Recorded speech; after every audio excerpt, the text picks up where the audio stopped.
like we said yesterday, we've got 3 reasons to be here, okay? Number 1 is safety. Number 2 is I want you to have a good time. Number 3 is I want you to learn something that is going to be beneficial to you as you guys go out with your concealed carry permits out in the real world. And if you ever need to use your gun, hopefully something that you learn in this class will benefit you, okay? So every day we start the day with safety briefing. Can somebody give me one of the 4 safety rules? There you go. So again, got a nice big dirt berm hill back here. Okay, so today we know where our rounds are going out in the real world when we take this into a 360-degree environment with other people and furniture and cars and, you know, life stuff in it. All right, we need to be cognizant again of if we have to shoot somebody, what's beyond them, what happens if we get over penetration, what happens if we miss, okay? Is there a busload of nuns or, you know, pushing baby strollers between us and the target? Okay, all that stuff that we need to be cognizant of. Somebody give me another rule. Treat every gun as if it's loaded. So, you know, even today, like we were working yesterday, a lot of times we're going to be working with empty guns. Even though we all know that they're empty, we visually verified it multiple times, we're still going to treat that gun with the same level of respect as if it were loaded. We're not going to point at each other. Anybody else?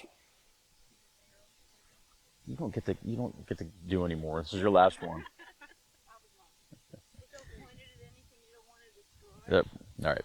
So that's the last 2. So keep your finger off the trigger and out of the trigger guard until your sights are on target. Okay. So like we were doing that drill yesterday where we're coming from retention up and out. Okay. As long as the gun is oriented at the target, okay, and you're intent on shooting that, you can go ahead and put your finger on the trigger guard or inside the trigger guard and on the trigger because we're imminently getting ready to shoot. We've got a shootable, identifiable threat. Okay. As soon as you are not in that state and you're disconnected from that target, finger comes back up straight along the frame, okay? I only saw a couple times yesterday where people got in a little bit of a rush to get back to the holster and, you know, maybe once or twice where people still had their finger inside the trigger guard at that point, okay? That's the danger zone where accidents happen, okay? And especially like, you know, with you guys and the way your holsters are situated and things like that, you know, if we have an accidental discharge, it's probably going to go down through your leg, hit a femoral artery or something like that, and that is a really tricky thing to try to treat on the spot, okay? So I can't overemphasize enough, we got to have the finger out of the trigger guard, back up on the frame, and when we reholster, we need to be deliberate about it, look the gun down in the holster.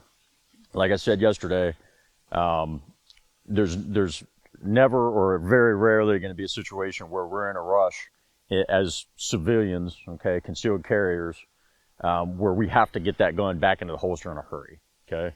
We might need to get it out and do some work in a hurry, but we're not going to put it away until we're convinced that that threat is no longer a threat, okay?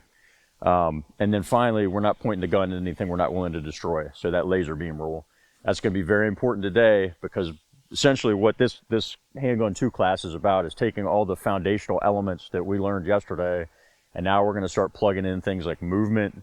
We're going to start working kind of the tip of the iceberg with tactics, how to utilize cover, things like that. So you're going to be doing more dynamic stuff. We've got a slightly smaller class today, so it's going to be faster paced and it's going to be more individual evolutions, okay?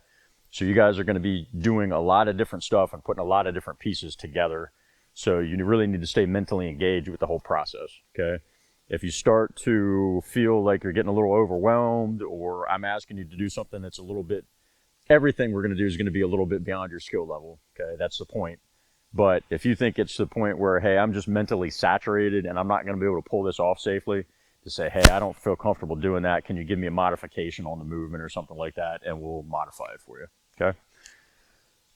So again, just like yesterday,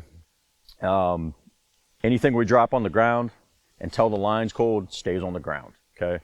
After lunch yesterday, we got a little bit sloppy with that rule. People started bending over and trying to retrieve magazines or rounds or police up brass. That brass is all going to get picked up at the end of the day, okay? If we're on a break or something and you want to pick up brass, hey, go ahead. But when we're on the firing line, when I'm doing lecture or instruction, everything stays on the ground until, again, I give that instruction to go ahead and pick everything up, and we'll do it as a group, okay?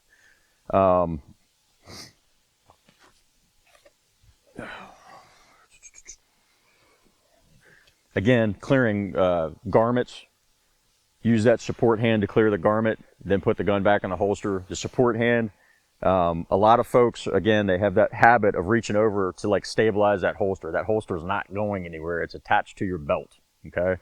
Don't touch the holster, okay? If you don't have a cover garment on, that hand goes back to center line and then we go back in the holster. If you do have the cover garment, again, the hand is flat against the body and we go back into the holster that way, okay? Did anybody have any specific safety concerns from yesterday that they want to address before we get started today? Nope. All right, cool. Again, our medical plan today, if somebody is injured for whatever reason, you know, whether that be a gunshot wound, heart attack, whatever, Ryan and myself are going to treat that person in place. Okay, we're going to apply tourniquets, pack wounds, chest seals, all that stuff to stabilize them right here. We're going to get somebody to call 911. You're going to give them the address, let them know you're at Circle B Farm. The ambulance crews are familiar with the location. We're going to get that person up to the top of the hill and then get them to care from that point, okay? Again, if we're paying attention to what we're doing, we're staying mentally engaged, we're following those 4 safety rules, we shouldn't have that problem, okay? I just want to make sure that everybody knows exactly what that procedure is in case the worst should happen. All right. So does anybody have any questions about safety stuff before we move on? Nope. All right, cool. So let's go ahead and cover down on the 5-yard line right here. When we go out and train, it costs us money to come train with that person. It costs us money to travel. It costs us money for ammunition, okay? So a certain amount of your training is contingent on you as an individual, okay? You have to practice the movements. You know, one of the numbers that gets kicked around a lot is that it takes 10,000 hours to become proficient at a motor skill. So 10,000 hours of practice and repetition to master a motor skill, right? I think it was Malcolm Gladwell that put that out there. And of course, you know, it's a contested number, but it's at least something we can wrap our brain around to say that, hey, it takes a lot of practice to get proficient with something, okay? You guys are 8 hours deep, you know, maybe with previous training and things like that, maybe a couple 100 hours, okay? So where we make that time up as shooters is with dry fire practice, okay? So the first thing that I want to talk about this morning is dry fire, and more specifically give you a little dry fire regime to be able to do on your own. You know, take 10 or 15 minutes, 3 or 4 times a week, do it religiously, and you're going to see a lot of improvements and gains, okay? One of the nice things about dry fire, aside from the benefits I talked about yesterday, is that we're able to instill that motor skill and we're able to get repetitions without the stress of having that recoil, okay? A lot of shooters develop a sensitivity to recoil, or they have one already. I mean, essentially, if you think about what we're doing, we're shooting, we're controlling a small explosion with our hands, right? So that's kind of, as far as the brain goes, that's kind of a stressful event. So we get that explosion and our brain tries to over control everything, and that's why we're pulling shots off target and stuff like that, okay? So when we remove that stressor, it allows us to get those repetitions in a extremely low stress environment, and our brain ingrains all that stuff. We form those synaptic connections, okay? So a lot of people call it muscle memory. Our muscles don't actually have a memory, so I try not to use that terminology, but we're forming those synaptic connections and sort of greasing that groove to make sure that we have that skill completely ingrained, okay? So the way that I like to do that, again, I'll go ahead and clear my gun out here. Verify that's safe and clear from there. Safe and clear. All right. So, like I said, if you're in your house, you want to make sure that you have some sort of safe backdrop, whether that be a basement wall, you know, the side of your gun safe, something that's going to stop a bullet. Okay, we don't want to paste targets up on our kid's bedroom door. All right. You want to make sure that you're removing any live ammunition from your person. If you've got a belt that you train with, you don't want to have any live ammunition in your magazine pouches, in your magazines. Anything you're going to use for that session, you want to visually and physically verify that there is no ammunition there, okay? There is no louder sound in the world than a click when you want to hear a bang, or a bang when you want to hear a click, okay? So, again, we're going to make sure that the gun is safe and clear, okay? we're going to find, you know, whatever distance you have in your house, whether it's, you know, 10, 15 yards, 5 yards, doesn't matter so much. We're either going to put a target up or we're going to pick something on the wall, like a light switch, something that we can focus on or use to replicate a target, okay? One of the fundamental skills that I like to practice in dry fire is my trigger control. So what I'll usually do is I will come out and I will find a point. I'm going to use your camera. Cool. All right. And again, I'm coming to the wall, pressing through, constant rearward pressure, press. Oh, gun was clear. Are you relieved? All right. So at that point, what I'm going to do, I'm going to pin that trigger to the rear. I actually reach forward of the ejection port, and I'm just going to bring that slide back slightly. It doesn't have to come all the way back to reset the trigger, and then I'm going to let it go, okay? The reason I do it like that is when I actually do my malfunction clearance, tap, rack, I'm coming from the back of the slide, right? So what I don't want to do is confuse this administrative movement of resetting the slide with an emergency movement that I'm actually going to use during a real shooting, okay? Because things that we practice become ingrained. So we don't want to get in the habit of pulling the trigger and then reaching up and pulling the slide. So I want to use a movement that's completely disparate from anything else that I do in a live situation, okay? One of the products that Ryan has introduced me to and he's used before is called a dry fire mag, and it'll reset the trigger for you. But they're kind of pricey, okay? We'll show them how that works in a minute. But you know, essentially all it's doing is just resetting the trigger for you. And there's other devices out there like that, but if you don't want to make that investment or you're not ready to make that investment, this is probably the next best way to do it, okay? So we're going to come up here. Again, we're going to practice that good trigger press, reset the trigger, okay? And all I'm trying to do here is just develop the ability to work that reset and pull that trigger without disturbing my sights, okay? Just like that. I'm going to do that, say 10 or 15 repetitions, right? Okay. The other thing that I can practice dry fire is my presentation or my draw stroke. And again, that's simply coming to the target, okay? And what I'm practicing here is developing the ability to present to the target, get that rapid sight acquisition, and squeeze the trigger, again, without disrupting the sights.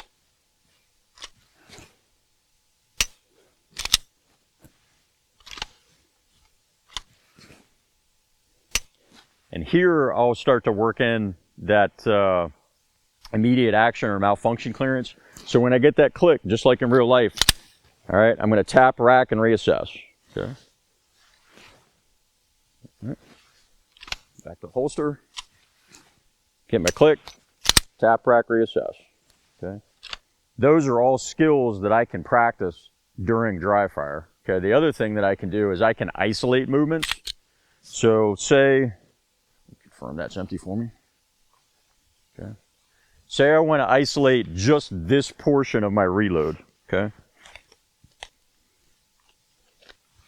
So I want to come from here to here and isolate just that portion. Okay. Okay.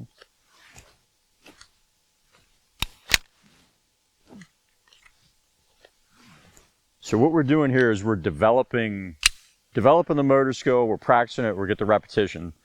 And then we take that out to the range with whatever limited amount of time and ammunition we have. We're going to shoot some live fire drills, and then whatever weaknesses we need to develop, we're going to take that back to our dry fire. So our live fire kind of becomes a validation for our dry fire practice. They're intertwined, basically. Okay, we're using one to optimize the other, and vice versa.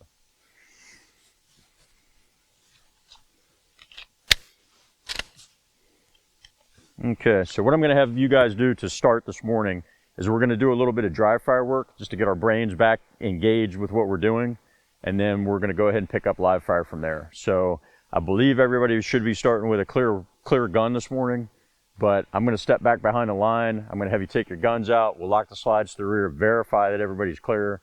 I'm going to run you through some dry fire stuff real quick, and then we're going to go ahead and do some accuracy drills. Like I said, I'd like to start the day with accuracy and end the day with accuracy, because if we're not hitting what we're aiming at, we're not having any effect, right? Anybody have any questions? So Katrina's question is, how am I resetting the trigger? So when I pull the trigger, all right, I'm holding it to the rear, and then I got to reset it. All right.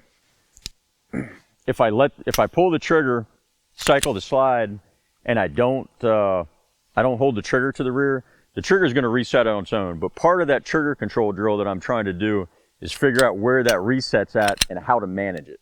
Okay. So I'm training myself to maintain contact with the trigger. Now, when you guys are up here and you're shooting dynamic drills, you're not actually pinning the trigger to the rear as the side cycles. That's part of your follow through. Okay, so I've pulled the trigger already here, right? If the gun was acting on its own, it would be cycling itself. And while that cycling is happening, that's when I'm hitting the trigger reset. But like I said, when we're doing dry fire, we want to remove that recoil. So we have to manually reset that trigger unless we have something like the dry fire mag. You got one on you? Okay.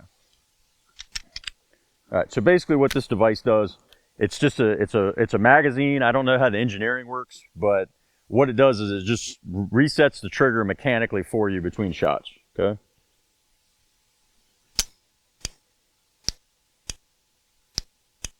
Okay, and it doesn't feel exactly like your regular trigger pull, but it's pretty darn close. So I can come to the wall, constant rearward pressure, trigger's gonna break, I can let it reset, okay? Good thing about that is eventually what I'll be able to do is I can set up multiple targets. Like say I wanna work lateral transitions, movement, and stuff like that. Now I can do those type of drills, okay, without having to reset that trigger, right? So I can do more complex stuff.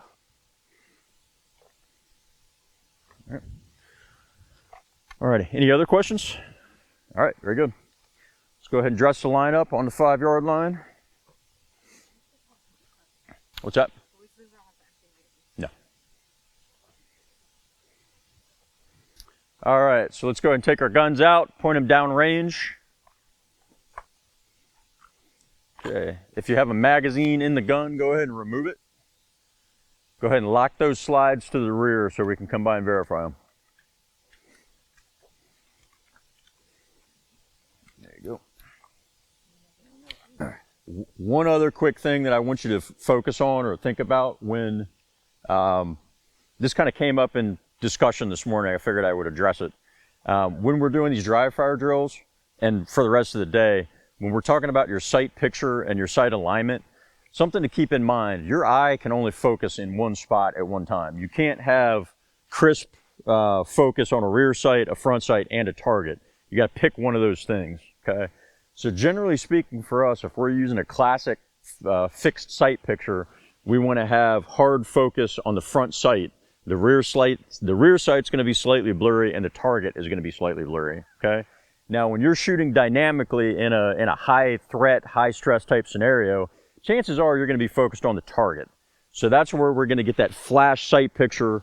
Our hard focus is probably going to be on the target and we're going to get those rounds off, okay?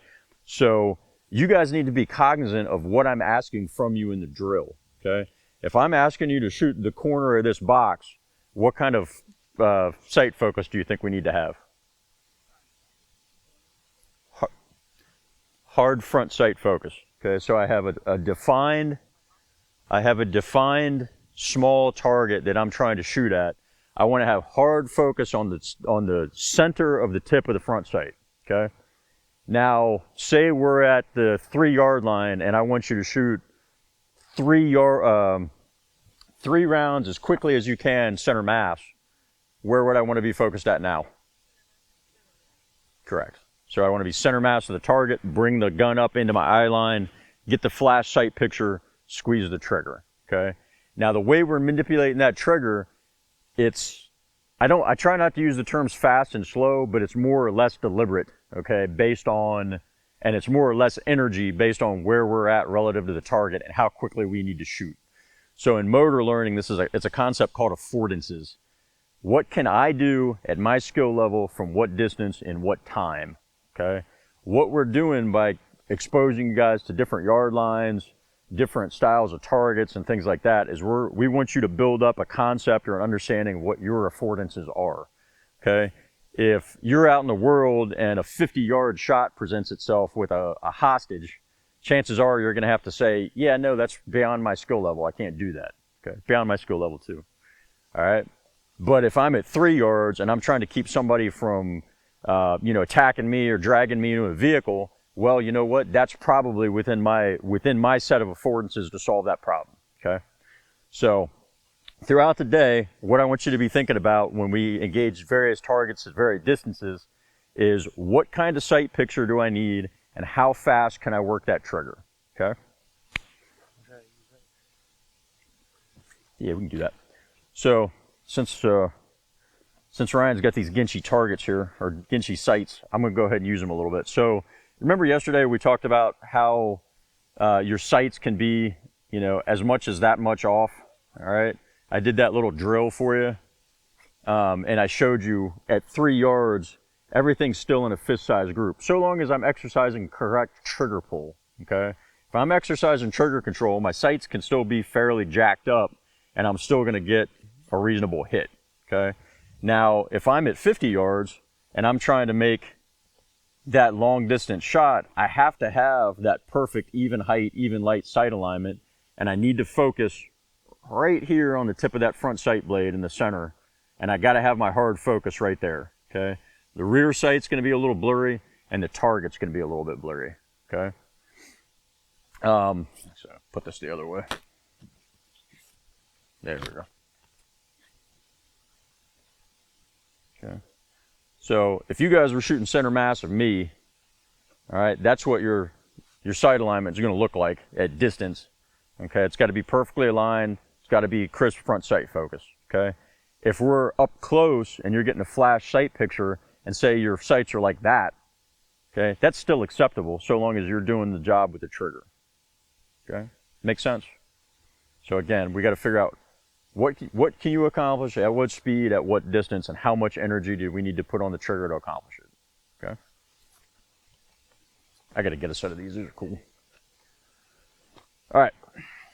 So again, with empty guns, all I want you guys to do is come out of the holster. Okay. Go ahead and present to the target, and we're going to do about 10 dry trigger presses. I want you guys to reset the trigger each time. Again, reaching just forward to the ejection port, bring it back about a ½ an inch and let it go. Okay, so go ahead and come up to the target. Remember, your finger lives on that frame. It's only occasionally come on that trigger. Yep. All right, so go ahead and put your finger on the trigger, come to the wall. All right, give me a good trigger press. All right, go ahead and reset the slide.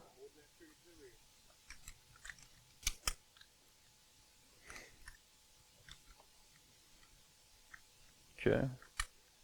And then on you're going to go ahead and practice that next trigger press. Again, pin the trigger to the rear, reset the slide, go into the next one. I want you guys to work through about 10 reps of that on your own time.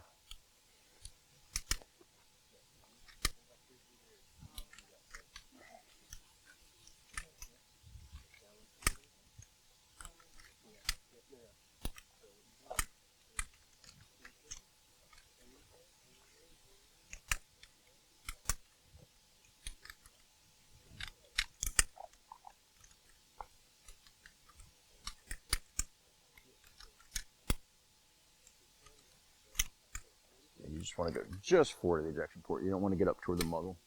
Okay.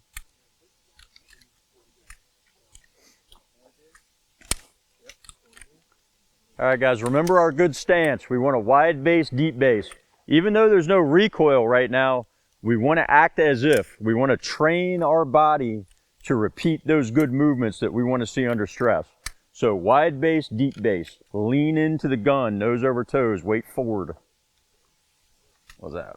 Mine's not like, okay. Okay. So this is so you don't have a striker fired gun, so what you got to do, all right, you're off safe. Yeah. Oh, this probably has a magazine safety, I bet. Yep. Yeah, I have a safety. Mm. So I can just act like I'm Pretend. doing it. Okay, that's fine. Yeah. So what you would want to do with that is, I mean, even with an empty magazine, it's probably not going to work that well for you. So Yeah. That's just one of the disadvantages of that particular design. So, but you can go ahead up there, press the trigger as far as you can, and kind of go through the movement. Yep.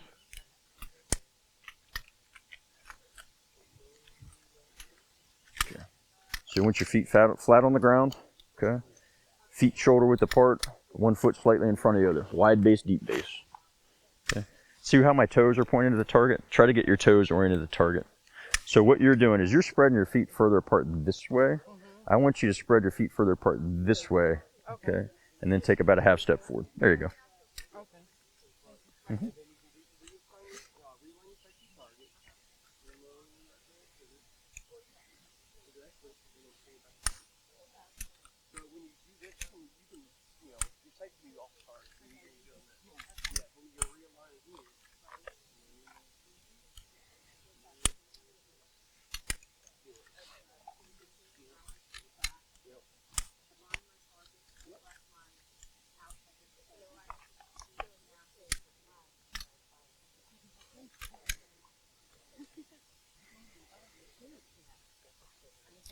All right, guys, when you've got about 10 reps, go ahead and come back to the holster.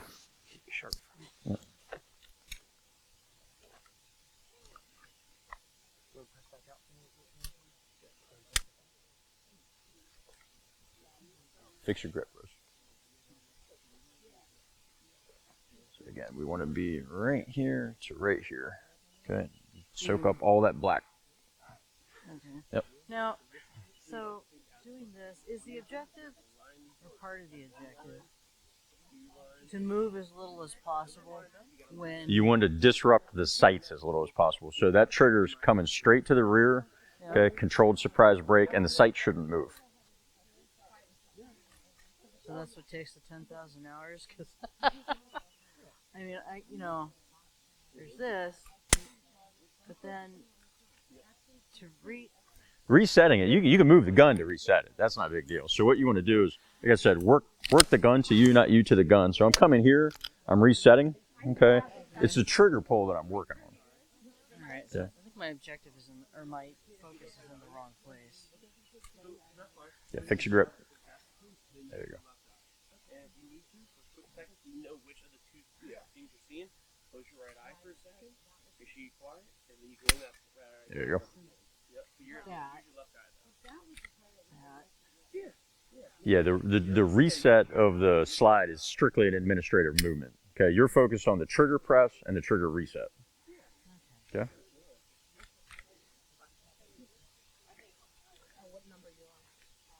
All right, guys, go ahead and dress the line up. Come back to the holster.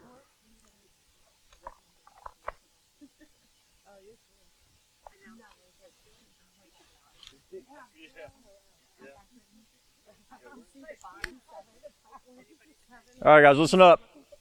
All right, so what we're going to do now, we're going to practice that presentation. I want you to do about 10 reps of the presentation.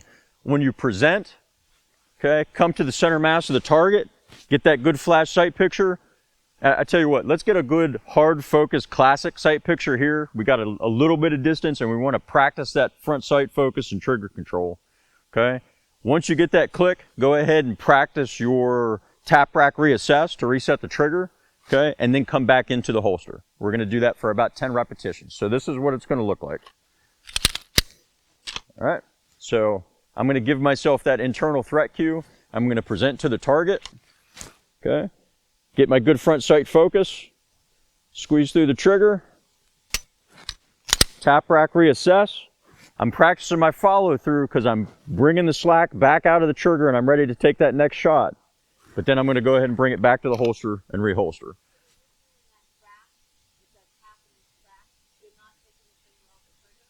No, for this one I am, okay? So here, tap, rack, okay? Because when I do my tap rack in real life, if I was trying to resolve a malfunction to get back in the fight, I'm not pinning the trigger to the rear. So it's two different motions that's an excellent question. It's two different motions we're practicing. So I'm coming out, all right, I'm getting the click, tap rack, follow through, get another sight picture, and then I come back to the holster, okay? So we're gonna do about 10 reps of that. I'll give you a threat cue for each one of those, okay? Stand by. Threat.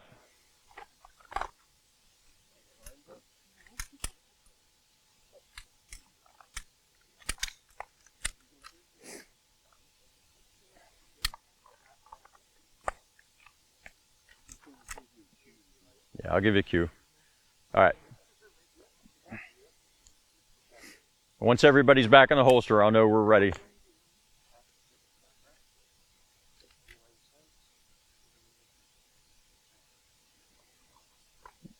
Stand by.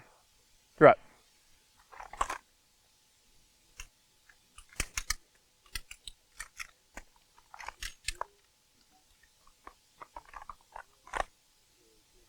All right, reholster. All right, I'm moving forward to the line. Everybody back in the holster.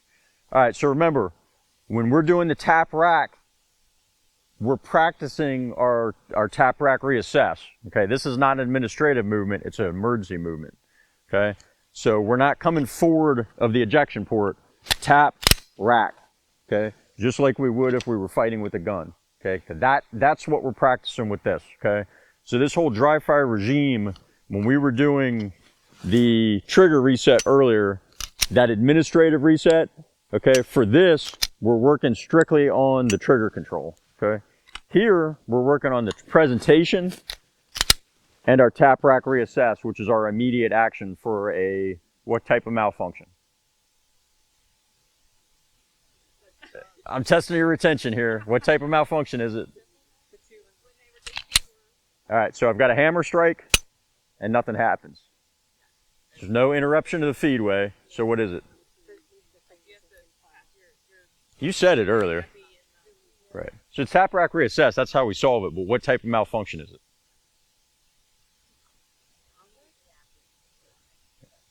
We got simple, complex, or catastrophic? Simple. Yeah. I know. I wanted somebody else to say it. All right. So we're going to practice just a couple more reps. So we're coming out of the holster, get the hard front sight focus, practice the trigger squeeze. When we get the click, we're going to tap rack, reassess, follow through, set up for the next shot, get that next sight picture, then I'm going to give you the command to come back to the holster, okay?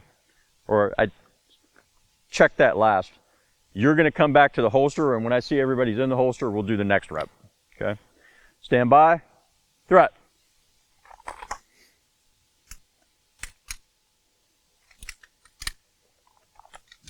So Joe, when you come out of the holster, we're establishing the firing grip in the holster, okay? Coming out as we're presenting, all right? We're camming this hand in, the support hand. So you're picking up the bottom of the trigger guard right here, and then you cam in like that, okay?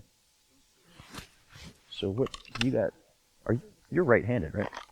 Sort of. No, Okay. I'm left-handed. So But it's easier to do it this let me go ahead and see your I know. presentation. You're fine, relax. Okay, go ahead. Okay, so you go ahead and relax your grip. Go ahead and let go. All right, so you want, if you're going to shoot right-handed, you want the fighting grip on the gun with the right hand. Yeah. Okay, so here, okay, and then you're mating up there, okay. You're somehow ending up with I know you're left-handed, so I think know, what it's you're ended really, up, it's hard. what you're ended up with Totally. is your left hand is as primary, and then you're kind of ended up But with my eye is the other one over, right. My eye is Right. right. So it's kind of You're right eye dominant, but you're left-handed. Okay. Yeah. So you're fine. know, it's You're kinda doing really well. Okay. Okay, so go ahead and come back to the holster. Okay, so what you want to do, you just hang on a second. Go ahead and bring the gun back out. Okay. Did you see what you just did there? No. Okay. I reached over So there. you're reaching up and you're putting your hand in front of the muzzle. Okay. Okay. We can't do that. Okay. Okay. Once the gun starts to come back, this hand needs to come back to center line, or it's clearing the garment. It has a job to do. Okay. We don't want our hand anywhere up here, and we definitely don't want it in front of that muzzle. Okay. And then we're coming back to the holster. Okay. We're gonna have it this far back. You can It's like really far back. yeah. Like You can bring it forward literally- more. That's Can fine. you see it? Like when you go. Hook it on the take onto your belt and leave it up. Move it. We can adjust it when, will. on the first break. All right. And I just do it again, but- Just relax. Take a deep breath. Got chill. All right, guys. Stand by. Same drill. Threat. Okay. Go ahead and freeze right there. So again, you got that left hand under there. I You want to wasn't doing this wrap the yesterday, left. was I? Yeah, you weren't at all. I know. So you want to wrap that left hand over top. Okay. That's your firing grip right there. Okay. Lean into the gun. There you go.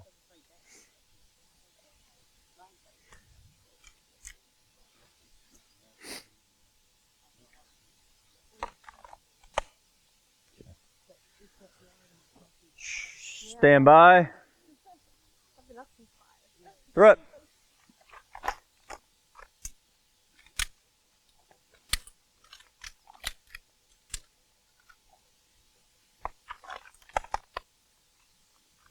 Stand by. Threat.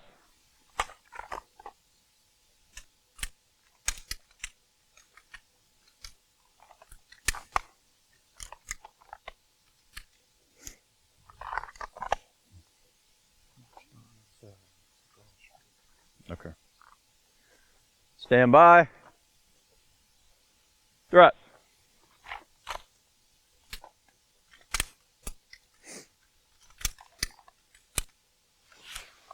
Stand by. Threat. Come back to the holster. I want to show you something real quick now. So you've kind of got this thing going on where you're coming out and you're doing this kind of like thing. I don't even know how to describe it. It's like a thing. It's a thing. You're doing a thing, right? So you're coming up and then you're going to the target. So what we want to do is I know you're at appendix carry, but wherever we're at, we're going to establish a firing grip in the holster. We're bringing the gun up, and as soon as it clears the holster, just bring it straight to the target. There's no other XX motion that's needed. So I like to call this, if you look at my hands, fishing, Okay. bowling. Yeah. We don't want to be fishing or bowling. We want to be shooting, right? So we're presenting the gun straight to the target. Okay. Stand by. Right.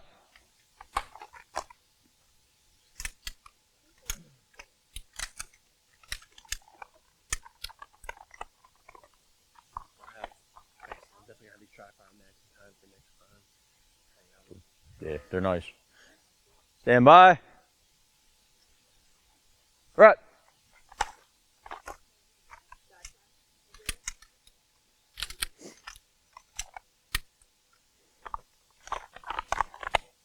All right. Take a half a step over for me. That way. Okay. So what I want you to focus on, fighting grip. Establish the fighting grip in the holster right here. Okay. And then once it comes out of the holster, all you want to concentrate on is not compromising that firing grip. Okay. So when we come out here, like I said, we're mating up the this part or this right. So just above that knuckle on your support side index finger is right underneath the trigger guard. Okay, and then you're camming this forward here and establishing that grip. Okay. So for you, like I said, I think your brain's just getting crossed up that you want to have that firing grip with your left hand. Okay. So what we can do, okay, I'm sure that if you want to shoot left-handed today, we can do that, or we can kind of try to work through this little bobble here. I think you're going to be just fine. Yeah, I Okay. think I am too. I just need to. I don't think I can do it left-handed. Yeah. So basically, I don't think I can. okay.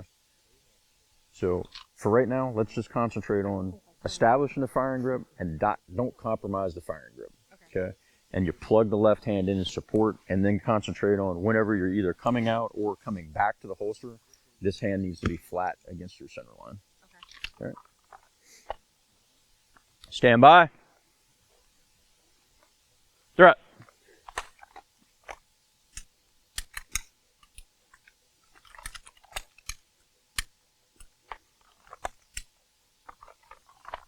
Stand by.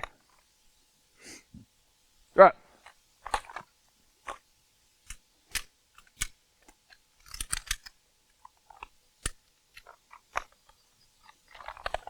Stand by.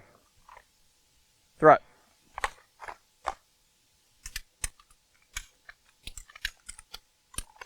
All right, go ahead and come back to the holster. All right, guys, everybody's looking pretty good. I think we got the rust shaken off from our overnight break. Let's go ahead and take a 3-minute break and then come back right back to the line. We shouldn't have to load any mags or anything like that, but I got to go to the bathroom. Yeah, it's fine. Just go up to the 3-yard line. Anybody can do it, man. Anybody can do it. It's still a free country, supposedly. All right, guys. So what we're going to do now, we're going to do that same kind of clock face drill that we did yesterday. So on command to fire, I'm just going to have you guys come out of the holster You're going to shoot a nice tight 3-round group. We're going to start here, work our way around, okay, and we're going to do 4 repetitions of it. I don't want to beat this to death, but again, I want to reinforce the concepts we learned yesterday.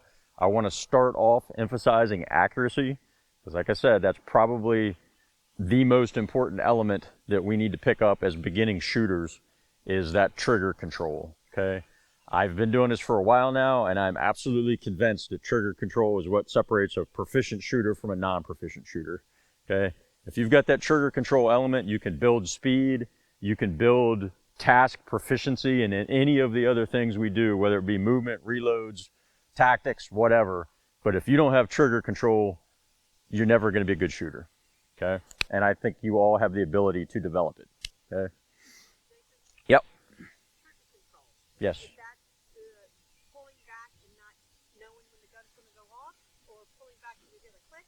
I'm Okay. sorry. So trigger control as a concept is basically this: being able to pull the trigger without interrupting the sights and putting the bullet where you want it to go, okay?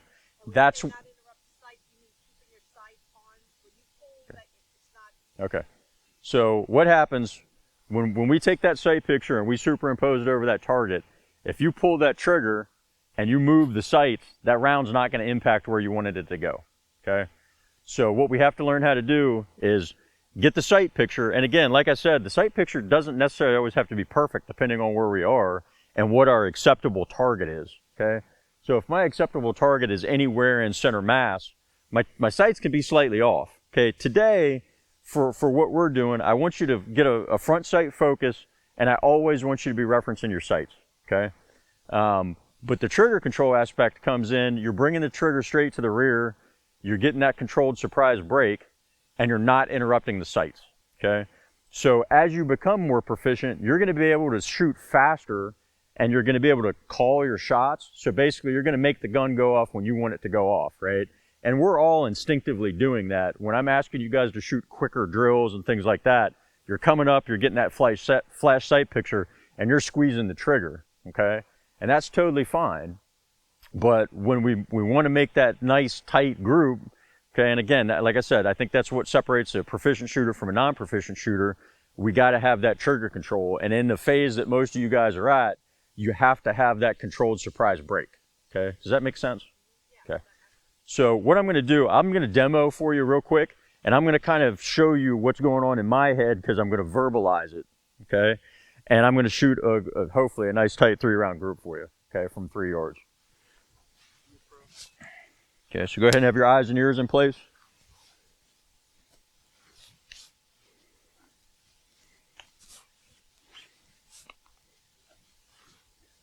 So again, if I'm focused on trigger control, okay, and I want to shoot nice tight group, okay, emphasize that trigger control skill, this is what's kind of going through my head as I'm doing that, and I'm going to verbalize it for you, okay? So I'm coming out of the holster, finding my sights, I'm coming up on target, all right, I'm finding my target, I've got a hard front sight focus, I'm taking the slack out of the trigger, I'm at the wall, and I'm going to press through. And press, and reset, and press, and reset, and press, and reset, and safely back into the holster, okay? So that's kind of the cadence we're looking for. I'm not rushing myself, okay? I'm connected to that trigger physically and mentally, all right? And I've got that good trigger control, I've got good hard front sight focus, and the bullets are going where I want them to go, okay? No magic to it, all right? All right, so go ahead and move up to the 3-yard line for me.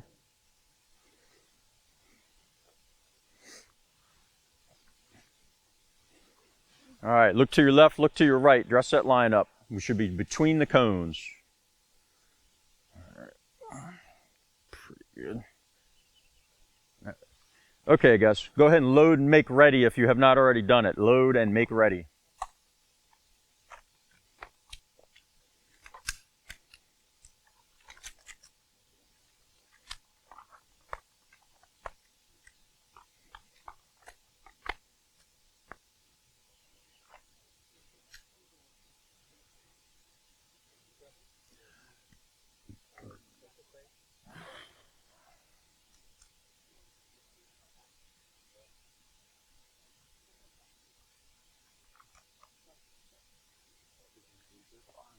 Stand easy for just a second. It's a real quick point. Can I see your gun real quick? Okay, so what you're going to want to do with the safety, you want to make sure that safety is engaged when it's in a holster. Okay, so when you're coming out and you're presenting to the target, when you put your grip package together is when the safety's coming off. Okay, so when the gun's this, I'm doing that. right, so when the gun's oriented this way, we always want to have the safety on, and I'll actually put my thumb under there for a little positive pressure. Okay. Okay, to make sure it's on. And I'm coming up on the target. About the time the gun's right here and I'm starting to put the grip package together is when I'm bringing that off and then up to the target. And then when my eyes are disconnected from the target, about the time that my index finger comes off the trigger back to the frame is when I re-engage the safety. Okay. That way, any time that this is reoriented or oriented toward my body or toward the holster, the safety is engaged. Okay. So just figured I'd touch on that real quick. Thank you. All right. So again, drill we're shooting. On command to fire, you're going to fire 3 rounds in that upper left-hand corner of that box. You're going to come back to the holster on the next command to fire. We're going to work our way around to the other corners clockwise. Okay? Stand by. Threat.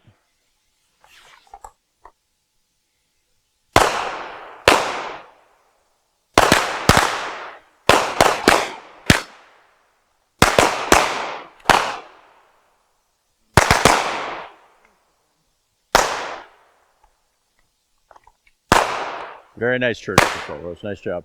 Nice job, Randy. Good work. Off to a good start this morning. Thanks. Remind me of your name again. Joel. Joel. All right. Got it. How do I keep forgetting that?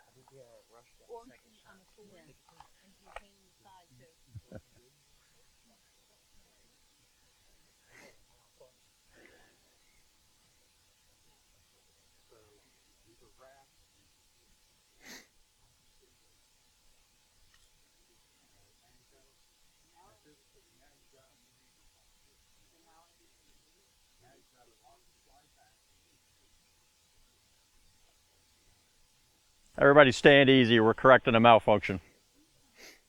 Mine actually did. Did it? Yeah. And you solved it, right? This one, yeah. Good job. Oh, wow. You're on fire this morning. Nice job. Thanks. You as well. Everybody looking pretty good. Nice job, Aaron. Yeah, I was. Are you shooting at the Instagram? You got something against Instagram? I had my sight on the corner. Just remember, you're pulling the trigger straight to the rear. Let the gun surprise you when it goes off.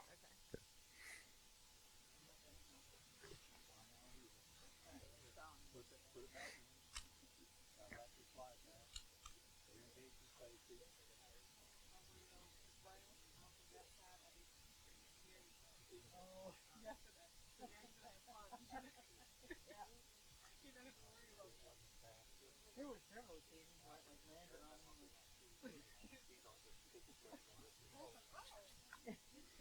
All right, guys, dress the line up. Look to your left, look to your right. Okay. We're between the cones, guys, between the cones.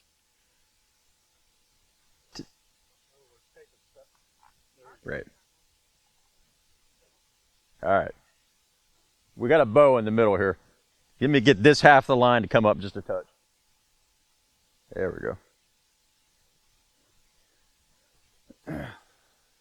All right. Stand by. Same drill. Focused on front sight, trigger control. Right.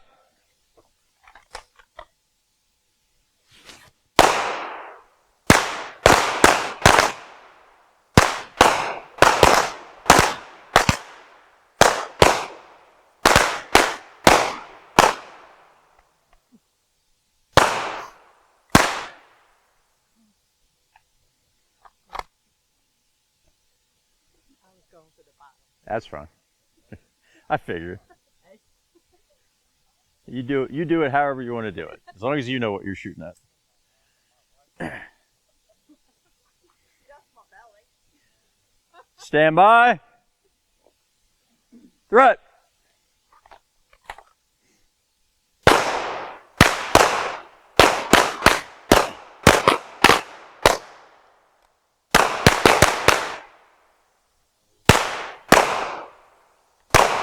Go ahead and reload and fire that one more shot.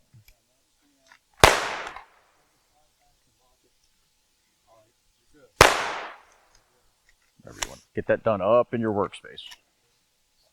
Hey guys, real quick while they're doing that, you guys can stay facing forward. I'm just going to talk to you a little bit. For one thing, all your groups, for the most part, look really good. Some of you are doing exceptionally well. You've obviously really got that whole trigger control thing down, which is awesome. Just keep in mind that all the skills that we used yesterday, whether that be our malfunction clearances, our reloads, our tactical reloads, I want to see you guys putting all that into practice today. Okay, so if your gun runs dry, go ahead and get that thing reloaded. Okay, if you know you've only got an 8-round magazine and we're getting ready to shoot, to your 9th shot, go ahead and do the tactical reload before you reholster. Okay, so we're managing our own ammunition and we're starting to get in that mindset where we're keeping that gun in the condition to deal with whatever comes next. Okay. Okay.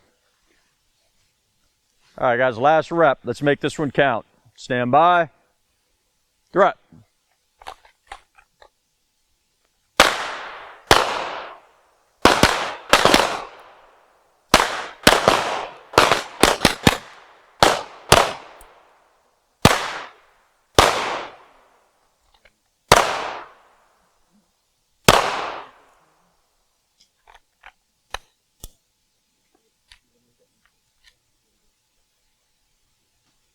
You guys need to change gear out, or are you going to keep going with that? We'll be going right now. Okay. Maybe next time. All right. All right, guys, go ahead and stand easy. Hands off your guns. Okay, so like I said, you guys are all doing, for the most part, everybody's doing a really good job. Some of you are like right on point, okay? Again, throughout the remainder of the day, like I said, let's use all the fundamental skills, all the specific skills that we used yesterday we learned yesterday as far as reloads, tac reloads, malfunction clearance. So if you encounter any of that, attack it, just as if it were a real world situation, okay? So what we want to talk about now is we're not always going to encounter the threat in such a way that we have to present from the holster, okay?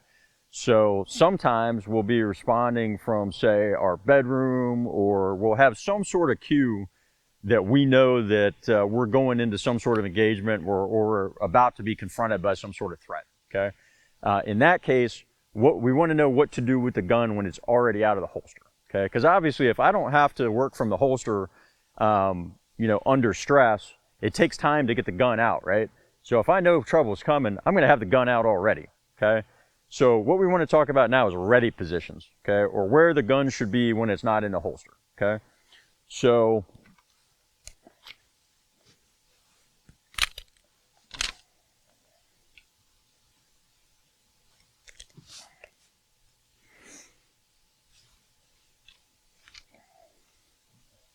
see if it's clear for me.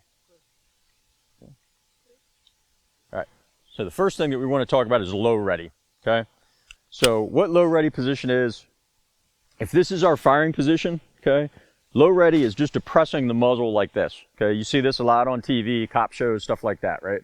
So it's just down here, about a 45-degree-ish angle, I guess, okay? And then when we're ready to fire, all we're going to do is just come up on target here, okay? Here to here. All right. Some situations where low ready might be applicable, if we have to give somebody verbal commands, and even in a citizen context where we're concealed carrier, we might have to give somebody verbal commands. We might encounter an ambiguous situation where we don't have that immediate threat of death or serious bodily harm, but it seems pretty damn likely, okay? So we might have to say, hey, get away from me, let me see your hands, let me see your hands, let me see your hands, okay? We want them to know that we're armed, okay? We want to be ready to address that threat, but we don't necessarily want to be in the holster, okay? So again, low ready is simply from here to here, here to here, okay? So we're bringing the sights up onto target, and then if we need to address the threat, we're going to address the threat, okay? Pretty simple.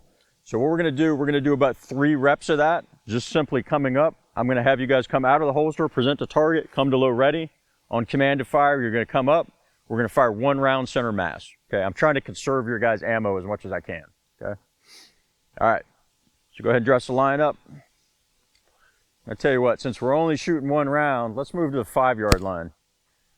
Let's try to keep everything in that center mass box. Okay, that upper thoracic cavity. All right, shooters, stand by.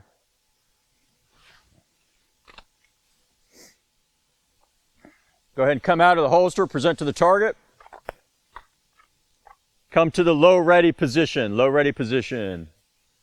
Stand by. Threat.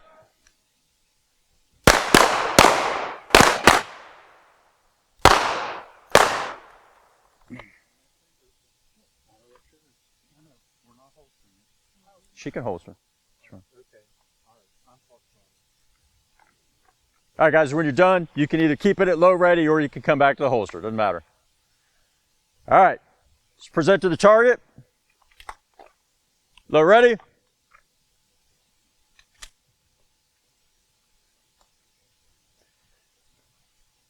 Threat.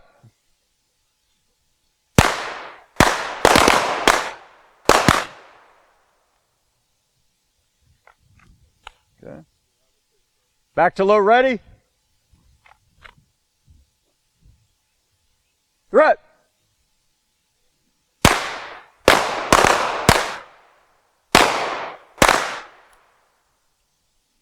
Okay.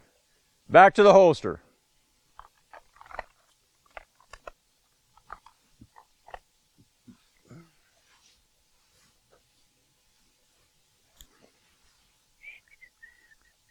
All right, hands off your guns. I'm gonna move forward to the line. Okay.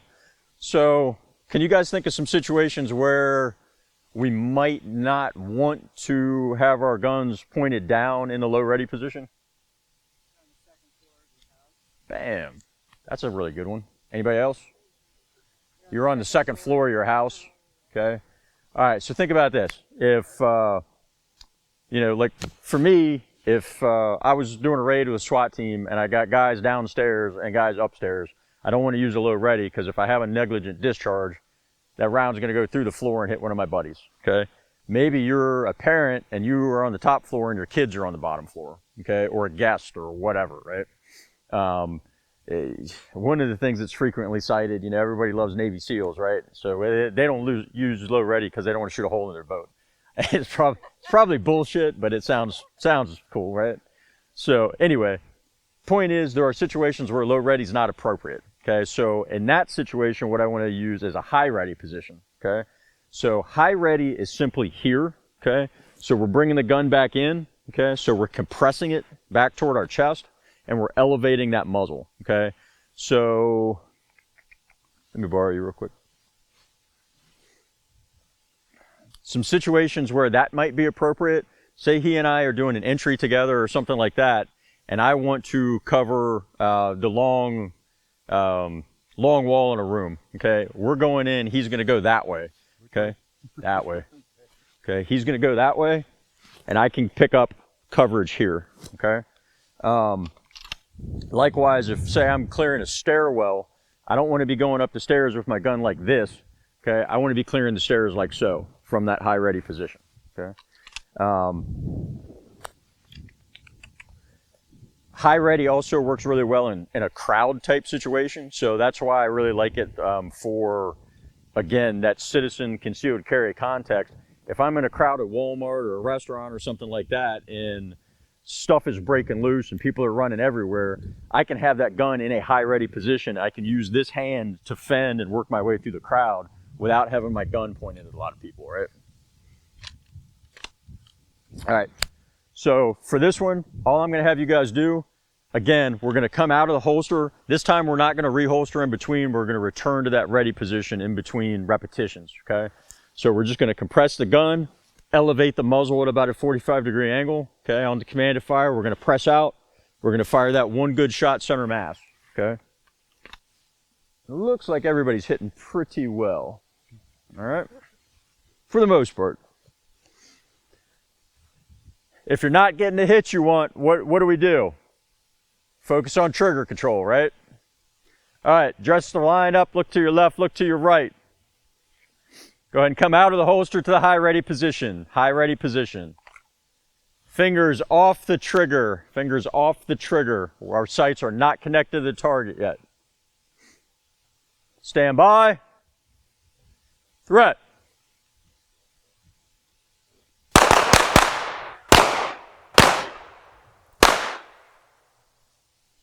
All right. Let me refine this down just a bit for you, okay? So when I'm in that low ready position, or high ready position rather, again, I'm compressing the gun back to my chest and I'm looking out over the top of the gun. So I don't want the gun up here where I can't see anything, right? I want it down here, okay? And this is not a casual thing where I'm kind of standing here like, you know. Again, I want to be in that good wide base, deep base fighting stance, okay? And I'm ready to engage, okay? Here. All right. I know yesterday was a long day. We're all a little bit sore. We're not quite all with it yet, but we want to be aggressive in our stance. We want to be dynamic, okay? We don't want to start to get casual or lackadaisical. We're not out here target shooting. We're training for a fight, okay?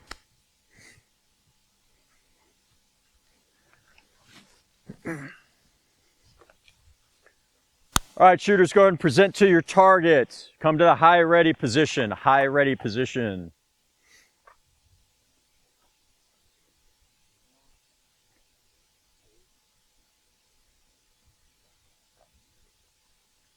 Fix her grip. Not hers. Jules' grip. There you go. Stand by. Threat.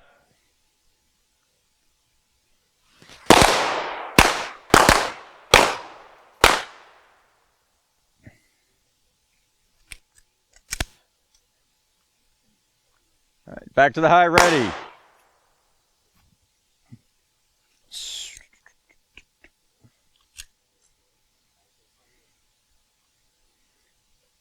Get aggressive with your stance.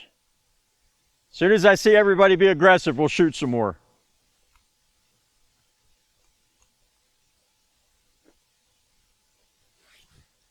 Get some bend in your knees, Aaron. Bend in your knees, lean forward into the gun. Okay. Stand by. Threat.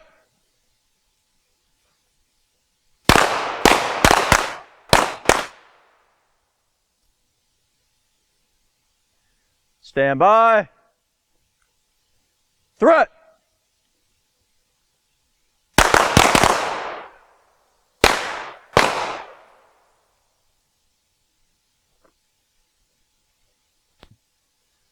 All right, shooters, good aggressive stance. We're getting ready to do some violence. Stand by. Threat.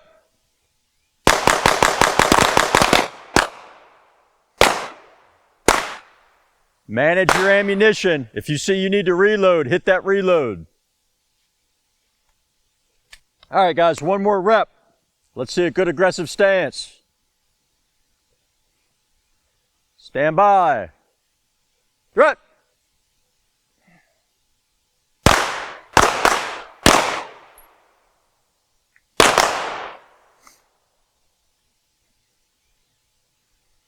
All right.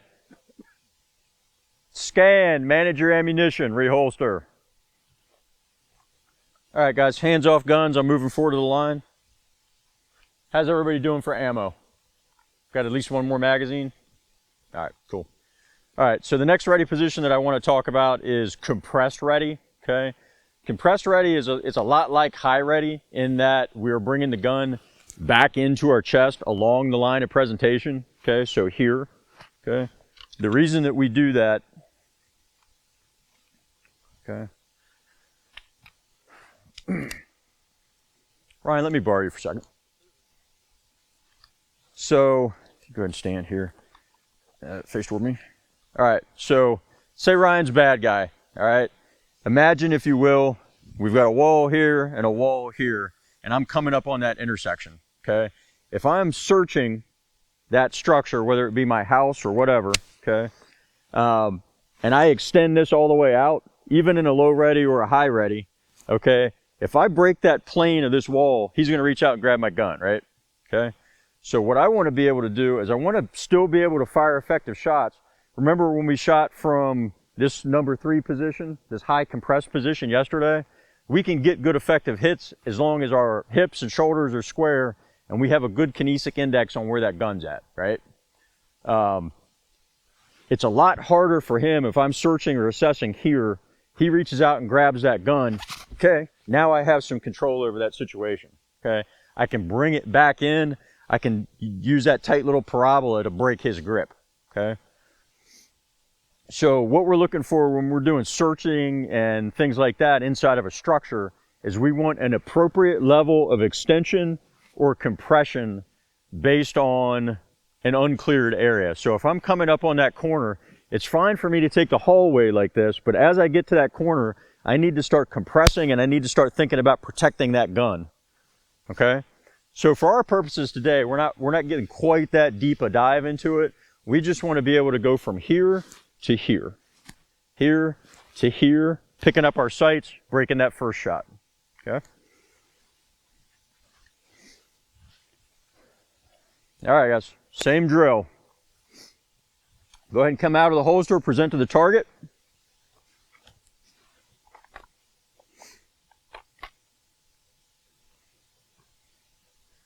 Come to a compressed ready, compressed ready.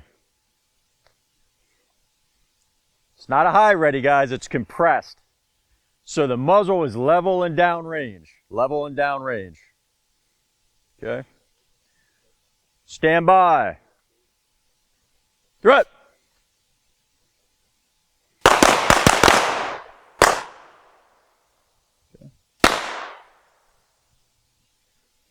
All right, so you got a malfunction going on here with this guy, so let's go ahead and try to correct that. There you go. So it's complex. Just watch your muzzle because you're getting, there you go, you got it. You should, yep, let it go forward. Okay, you're fine. It's good now. All right, compressed ready, muzzle is level and down range. Stand by. Threat.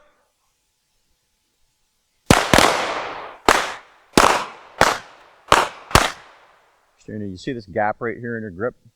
You want a good high tang grip on the gun. Okay. Compressed ready. Aggressive stance. Stand by. Threat. Push the gun back up. Back up. Go ahead, push it back up. See this little gap right here? You want to have a good high tang grip. Okay. Try not to grab that muzzle.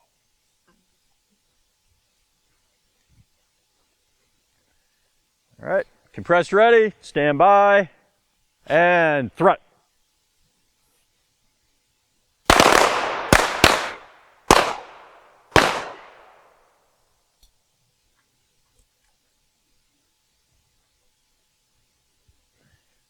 All right, guys, scan, manage your ammunition, come back to the holster.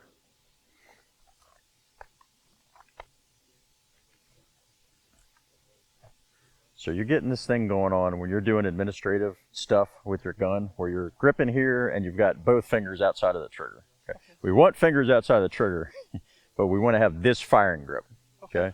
So we don't ever want to compromise that because, again, you know, if we're training for a conflict type situation, if we're doing this under stress or performing that reload or that malfunction, if we've got that compromised grip, we don't want that gun to get taken away from us. Okay. Thank you. Yep.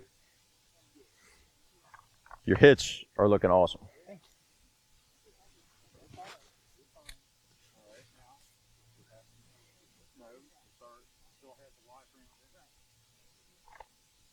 All right, everybody back in the holster. I'm going to move forward to the line.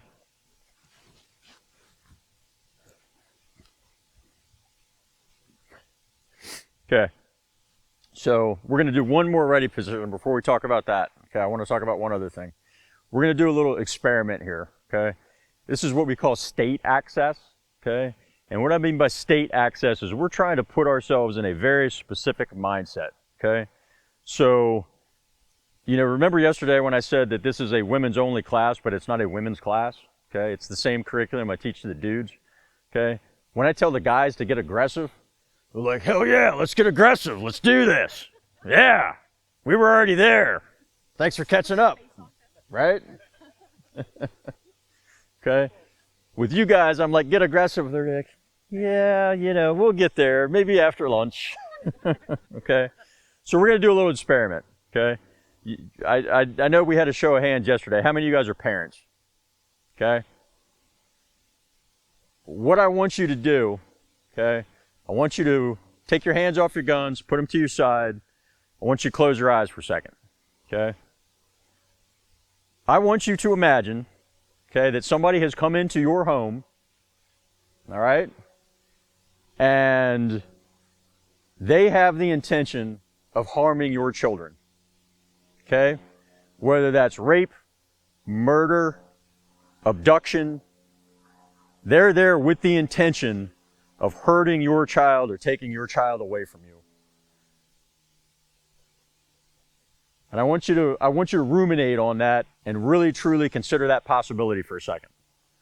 Okay? All right. So, last ready position that we want to talk about. Let me borrow you again, Ryan. Okay. So, we talked about kind of crowds and things like that and not wanting to point our gun at people that don't need it pointed at them, right? So if we don't have that threat of serious bodily harm or death that we can articulate, we have no business pointing our gun at anybody, okay? Particularly an innocent bystander, okay? Cops, I got to be honest, super guilty of this, okay? On approach to a target, something like that, you got guns pointed all over the place in the neighborhood at things and people that don't need guns pointed at them, okay? So we want to avert that muzzle somehow. So one of the most common ways we want to approach that is with something called stool position. I believe it is, the term stool is actually Portuguese for south. I don't know who made that connection, decided to start using it, but at any rate, it's ingrained in the language at this point, okay? So what stool position is it's simply a way for us to avert our muzzle, okay? So what we're doing is we have that support hand high along center line. Let's just step off for a second. So if I've got the gun out on target and I need to avert the muzzle, all I'm doing is I'm bringing my thumbs together, and they're already together anyway for my high thumbs firing grip. Bringing those thumbs together, and I'm collapsing the gun across the back of my knuckles like so, okay? And then I'm bringing the gun to my center line here, okay? So what that does is, with my hand flat against my chest and the gun flat against the top of my knuckles, that gives me a little bit of an offset, so I've got that little magical 3-foot circle of safety around my own feet, but I'm not pointing the gun at my own body, right? So I'm not pointing it at myself, I'm not pointing it at anybody else, but it's right here, and I can punch right back out to the threat, okay?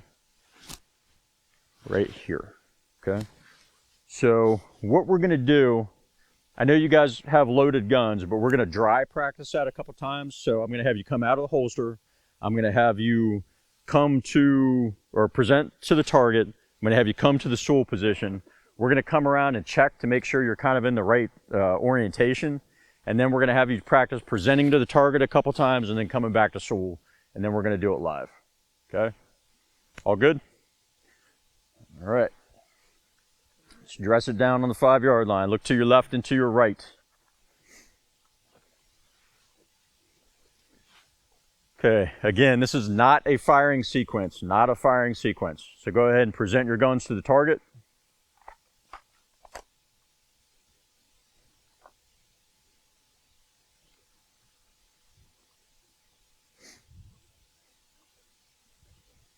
Okay, come to stool position.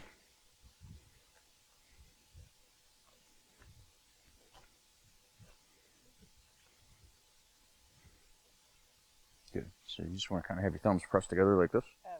The tips of your thumbs like so, but that looks pretty good. Oh, Like that. okay. Yeah, there you go. Perfect. Katrina has got it. The first time. Good. We're starting strong. Good job, Rose. Good. Okay, so what you want is the tips of your thumbs together like this. There you go. Good. Okay, and just make sure that the muzzle is oriented like down. There you go. Perfect. Yeah, so we don't want the muzzle going sideways. We want it. Can I borrow your gun? Yeah. Okay, so we're coming from here and we're just bringing those thumbs together. We're rotating right across the top.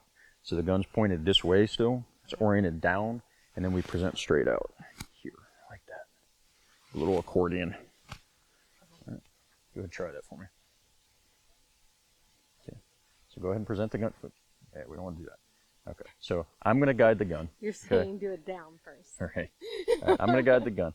So as we come back in, go ahead and put your thumbs, bring the tips of your thumbs together.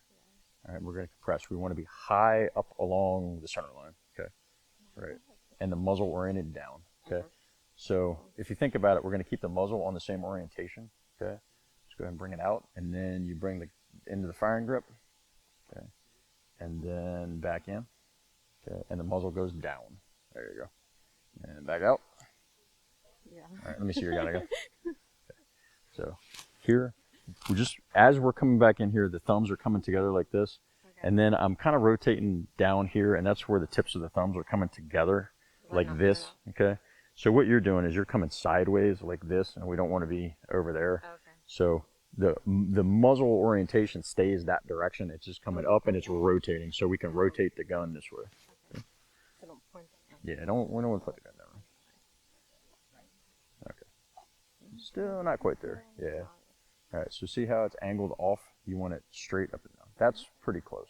Put down. There you go. That's better. So main thing is just don't point the gun that way. Okay? So I tell you what, I'll work with you on this a little bit later. Okay? What I want you to do for this drill, just practice your compressed ready. So you're just bringing the gun from here back to here. Okay? Yeah. We'll work on it with an empty gun later. Okay? Okay. A little higher along your center line. Okay. Perfect. Yep, exactly right. You got it. Get down here. All right, guys, so go ahead and present to the target. We're going to do it dry a couple more times. Okay. And back to sole position. Much better that time. And present to the target. And back to the sole position. Okay. All right, everybody feel comfortable with this? We're going to go ahead and do it live fire. Okay, so back to the target. Okay. Back to sole position. Go ahead and put your eyes and ear, Go ahead and holster your guns.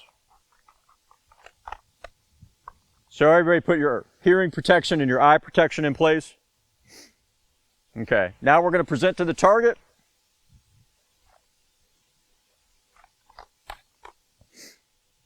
Come back to sole position. And threat. Back to sole.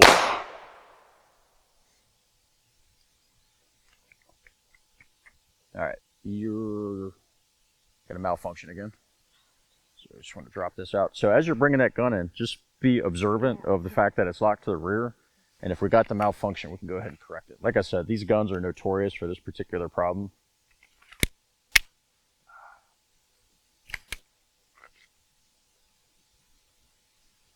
Hold that for me, please. There we go.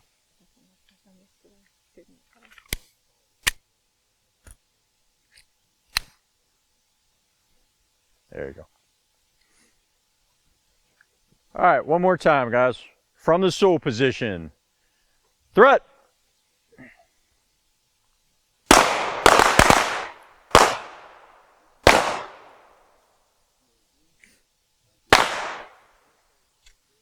All right, guys, if you're not working with an instructor right now, go ahead and stand easy. We're going to take a 5-minute break. Let's get her back in the holster, then we can pick up magazines. I know you guys got a lot of mags to pick up. But real quick point on this sole position, guys. I know it takes a little bit of, I don't even want to say dexterity, but it's got some nuances to it. The main point with sole, what's the main thing we're trying to accomplish with this position? Have your muzzle pointed in the safe direction. So as long as that muzzle is averted, I don't really care where your thumbs are. You know, if you want to protect the gun like this, that's totally fine. Don't have your hand down in front of the muzzle, okay? If your thumbs aren't exactly correct, that's fine too. The main thing is we want to have that muzzle pointed down and not back at our body. If we accomplish that, then we've accomplished what we're trying to get done with the position itself. Okay, quick point about sole. Anybody do martial arts in here at all? Anybody? No? Okay. So one of the things with Sewell, if you're going to do a gun disarm on somebody, one of the first things that you want to do is you want to make sure that that wrist is not locked. It's in that broken position.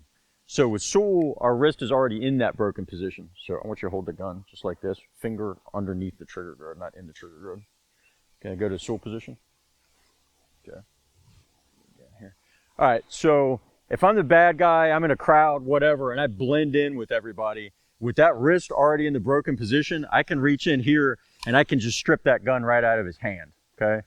So what you have to be cognizant of is when you're in that position, you got to have that situational awareness that you're paying attention to who's to your flanks and who's at your back, okay? So it is actually a viable option to have the gun here or here and protect the gun, okay? But we're not going to get into that. That's a little bit more, like I said, a little bit more nuanced, okay? The main concept, again, is just to understand that if we've got, again, coming back to that safety rule number 4, know that target, know what's beyond it, know what's to the foreground and flanks. If we have things that are coming between us and our intended target, you can go and fall back in. Coming between us and our intended target, we're either going to go to some variation of high ready, or we can come to that Sewell position, okay? Likewise, if we're coming up on that T intersection or whatever that I was talking about, we don't want to have the gun fully extended. We want to have it compressed. So the commonality between all these positions, or how we know to flow between them, is that we're being situationally aware, we're taking the cues from the environment, and we're doing the appropriate thing with the gun, okay? Because once we leave this range, it's a big 360-degree world, right? All right. So go ahead and load your mags. We can go ahead and retrieve anything that's on the ground, grab a drink of water, and we'll be back here in, say, 10 minutes, okay? All right, so next thing we want to kind of talk about is if a threat presents itself and it's not directly in front of us, okay? So a lot of times we get used to on the range, we're standing straight up and down like this, our target's standing straight up and down like this. In the real world, that's very rarely the way things go down, okay? So we want to talk about, if we are not oriented toward our threat, how we orient our bodies in such a way that we can then effectively engage, okay? So obviously, since we're going to be moving around with guns, there's going to be some safety considerations here that we'll get into, okay? So the first thing that we're going to do, if we are facing to the left, okay? All right, if we're here and our threat is over here, okay? First thing we want to do is we want to look at the target, okay? We want to pivot toward the target, all right? We can readjust our feet or not, whichever you feel more comfortable with. Personally, I want to start getting rounds downrange right away. So I might end up in this stance where I've got the incorrect foot forward, okay? But again, once we start moving, really all we're worried about is that we're stable and we're mobile. We're not so much worried about the specifics of having to get back into our perfect shooting position, okay? So again, we're going to look, we're going to pivot, okay? Once we're on that correct orientation, we're going to present to the target, and then we're going to shoot, okay? So what I want you guys to do, at least for these first couple repetitions, is I want you to say that out loud, okay? So it's going to be look, pivot, present, and shoot, okay? What that's going to do is it's going to keep us all oriented in the same direction, okay? And it's keep us nice and safe, okay? So if you guys want to go ahead and put your ear pro on, the way this drills, you good? Right. You go ahead. So we're both facing this way. That's how it's going to end up being. Right. We want to make sure that we look, pivot, and then present. Right. Why do we not want to look and then start presenting while we're pivoting? Right. Now, Right. Exactly. That person's back or not. So look first, pivot, and then present and shoot. Right. Make sure you do it in that order. You have to say to yourself, look, pivot, present. So if you think about it, we've got this, 180-degree line here, okay, where we're facing uprange. Until we're oriented fully this direction, the gun does not come out of the holster, okay?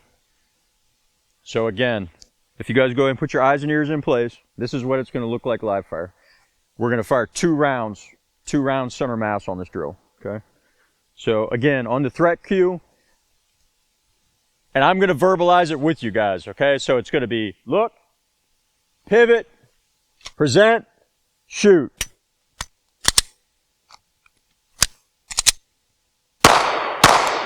Okay. hopefully you guys won't have to load your gun. Okay, I'll walk you through that.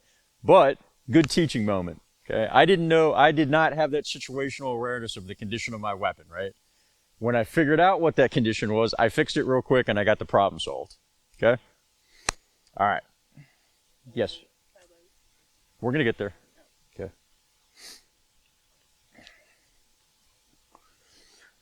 All right, guys, go ahead and step up on the 5-yard line. Again, we're between the cones. Tell you what, stand by real quick. Ryan, would you move that cone about a half a yard back so these guys aren't sitting in this ditch? Okay. All right. Now that we're all nice and cozy, we can proceed. All right, so go ahead and load and make ready. Load and make ready if you have not already done so.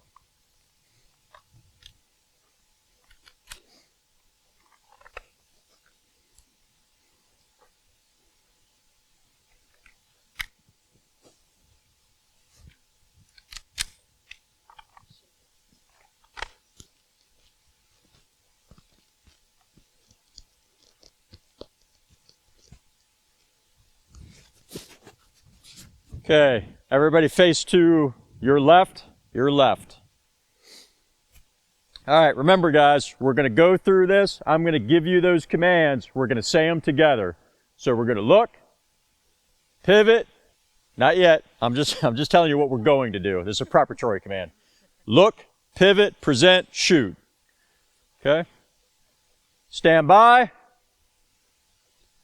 Look, pivot. Present! Shoot!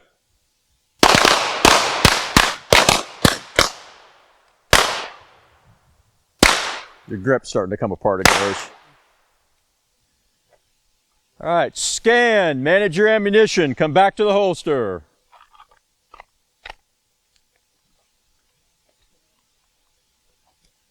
All right, face back, range left.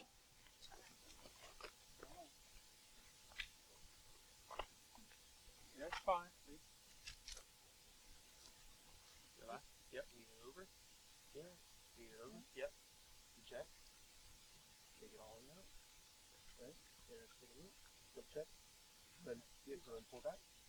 Yeah, we'll bring it all the way back. So you get that round shape. You're right. You can. Really. Yep. Good. Yep. Yeah.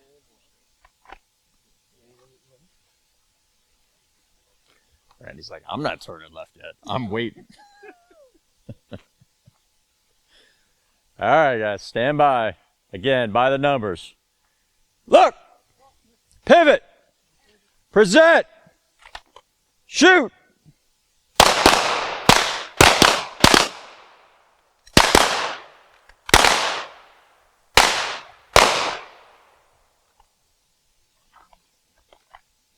Holster when done. Okay. Like I said before, when you reholster, that's a one-handed operation. Okay. This hand needs to come back flat. You're bringing your hand up here and you're using both hands to come into the holster. It's one hand. Okay. I just don't want you to get in a situation where your fingers are in front of the muzzle or anything like that. Okay. All right, guys, go ahead and face range right. Range right.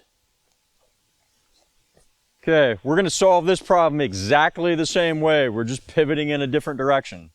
Commands are going to be exactly the same. We're still firing 2-shot center mass. 2-shot center mass. Stand by. Look. Pivot. Present. Shoot.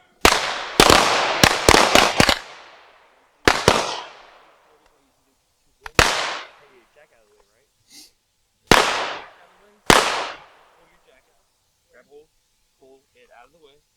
Oh, you Yep. use this one? Yep. Pull it. Exactly. Yep. Oh. Yep. Got it. All right, guys. Everybody back in a holster. We're going to face range right. Range right. All right, same drill. Stand by. Look. Pivot. Present. Shoot.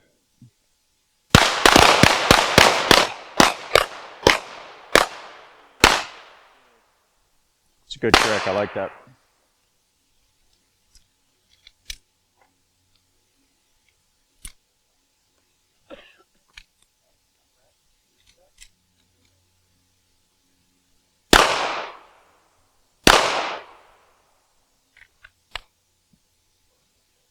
All right, all right. Everybody back on the holster? Okay. So now what we're going to do is we're going to address a threat that is directly behind us, okay? So again, steps are still the same. Look, pivot, present, shoot, okay? The pivot in this case, we're just going to take about a half step this direction. We're going to push off, okay? Almost like the old military about face, right? It's a really sloppy about face. It's been a while. But at any rate, we're going to bring that foot around, okay? We're going to pivot here. And then we're going to address the threat with 2 rounds, okay? Still going to be by the numbers, all right? Look, pivot, present, shoot. Say again? You can go left or right, whichever is more comfortable for you and whichever you think is more efficient, okay? Experiment with... Face up range. Face this way, face me. Face this way at least. Did you want to say something else? Or you good? Let's take a quick second so you can practice doing about face real quick, more or less. All right, so go ahead, and when you're ready, go ahead and face all the way around. All right, so yeah, go ahead and look at us. Okay, so face in this direction. So what we're going to do, I'm going to give the command for look and pivot. We're not going to present and we're not going to shoot. Okay, stand by. Where are we looking? You're looking at the threat. Okay. Okay, we're okay, so right. Yeah. Okay. So the look part of the command, we're orienting to the threat. We're finding where that threat's coming from. So we're orienting to the threat. And we're going to pivot toward the threat. Then we're going to address the threat. Okay. All right. Stand by. Look. Pivot. Okay. Go ahead and reset. Stand by. Look. Pivot. All right. Reset. Satisfied? Okay. Okay, guys. So this time, eyes and ears in place. We're going to go all the way through. Look, pivot, present, and shoot. Okay. Again, make sure you're past that 180 when you present the gun and when we're doing the shooting. Okay. We don't want to muzzle flag anybody's back. We want to be super safe. Stand by. Look. Pivot. Present. Shoot.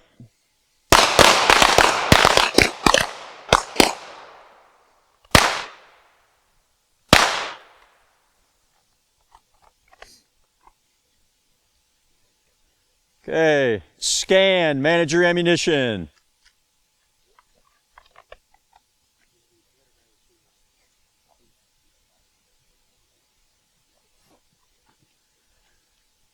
All right, go ahead and turn around, face me, uprange. Look, pivot, present, shoot.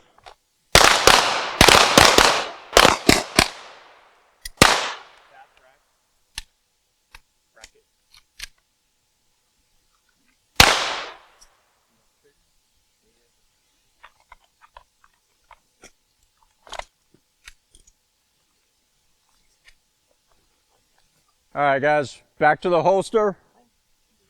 You need to make rounds up. All right, everybody stand easy except for Katrina. All right, back to the holster. All right, stand easy for a second, guys. You can take your ear pro off, take a little breather. Let me talk to you for a second, Ryan. Are you comfortable with them doing the pivots from different directions from just a threat call? Yeah. Yeah, now that we've done it by lockstep a few times? Yeah. I'll keep an extra eye, but I think I'm good. All right, cool. I just want to make sure you're cool with it. Okay, guys. So everybody's in the holster. If you guys need to go ahead and pick up mags or whatever off the ground, go ahead and do it.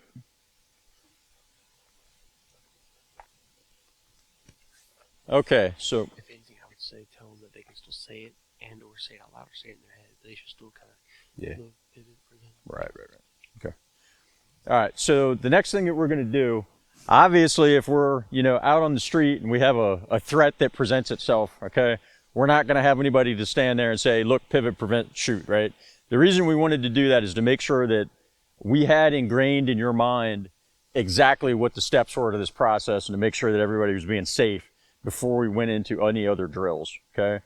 So what we're going to do now is I'm going to call a position or a starting position, whether it be left, right, or uprange, okay? And then I'm going to give you a threat call, just like we've been doing all our other drills, so threat or fire. You're going to look, pivot, present, and shoot on your own, okay? You can say it audibly if you want. You can say it in your head, okay? We're not going to give you that lockstep guidance, okay? The key thing here is until you break that 180-degree line of safety and you're facing uprange, the gun does not come out of the holster, okay? We don't need to be Annie Oakley and be trying to come out of the holster from here, because then we're going to muzzle flag our buddy, okay? The other thing that I want to start incorporating throughout the rest of this day, okay? We talked about scanning yesterday, where we're coming back into that compressed ready, muzzle flat and down range, okay? We're looking to our right, we're looking to our left, and we're actually visually processing what's going on around us, okay? I see a couple people doing it every now and then when I say scan, but it's more of a, you know, whatever. I know there's nothing back there, okay? So what I'm going to be doing throughout the remainder of the day for every drill, okay, I'll be standing somewhere behind you on the line, and I'm going to hold up some number of fingers, okay? Could be 1, could be 5, could be 10. What I want you to do, if you see me holding up fingers, I want you to go back to the target that you just shot and readdress it with that many rounds, okay? So if I'm holding up 5 fingers, I want you to shoot that last target with 5 rounds, so on and so forth. That's not going to happen every time, but it's going to happen enough that you guys need to be paying attention and looking for it, okay? Yeah, so.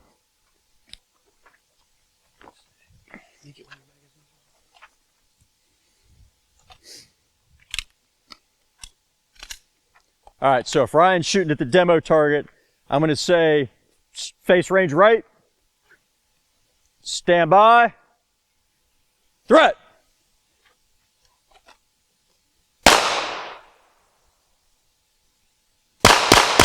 Okay. All right, scan, manage your ammo, come back to the holster. So he had the range right, he had the threat call, he addressed it with 2 rounds, which was what was called for. He did his visual scan, he saw me holding up 3 fingers, he readdressed that target with 3 rounds, okay? Everybody get that and what the purpose is? Okay. So just to kind of come back to it, kind of look at things from a different angle, okay? And this is more of a kind of 30,000 foot conceptual view, okay? Does anybody know who John Boyd is? No? Okay. So he was an Air Force pilot. He was primarily a test pilot back in the probably mid-70s through early 80s, okay? Guy did a lot of dog fights and training, and he came up with this thing called the OODA loop, okay? So OODA, observe, orient, decide, and act. If you think about virtually any task that we do, from driving to cooking to addressing a threat in a gunfight, what do we have to do? We have to observe our environment. We have to identify the threat or the task, so we have to orient. We have to make a decision about how we're going to handle that situation, and then we need to initiate an action, okay? So observe, orient, decide, and act, okay? What we want to be able to do is we want to complete our loop of observe, orient, decide, and act faster than the other guy, and we want to use our tactics and our strategy to disrupt his OODA loop. So we want him to get stuck someplace in that orientation and observation and orientation phase, and keep him from making a decision or an action against us. Meanwhile, we want to complete our loop and put him down before he can put us down, okay? So we're working our way through that problem set faster than he is. Concept makes sense? Cool. Yeah. So the way you can kind of think about it, like orient, observe, orient, decide, act. The way you also think about it, and real quick, double check, it's unloaded. I can't see the chamber. Hang on, sorry. There you go. Nope, no magazine. Right. So, look, pivot, present, shoot. Observe, orient, decide, act. I'm observing, I'm orienting my body towards that. I'm deciding to draw my firearm and possibly fire, and I'm acting. Exactly. Same type of thing, right? Yep. That's a way of breaking it down. Right. That's exactly the connection I was trying to make there. Thanks for clarifying that. Okay. So again, for this particular drill, we're going to be shooting 2 rounds at a time. I'm going to give you the preparatory command is going to be to face range left, range right, or up range. Okay. When I give you the threat call, you're going to look, pivot, present, and shoot on your own. Address the target with 2 rounds. Complete your scan. Okay. If I'm holding up fingers, readdress the target. Okay. At that point, you can decide, once you're complete firing, you can manage your ammunition, you can come back to the holster. Okay, when everybody's back in the holster, I'll know you guys are ready for the next rep. Okay? Line it up on the line, dress it up. All right, guys, look to your left, look to your right. Dress the line up. Okay. Face range right. Stand by. Right.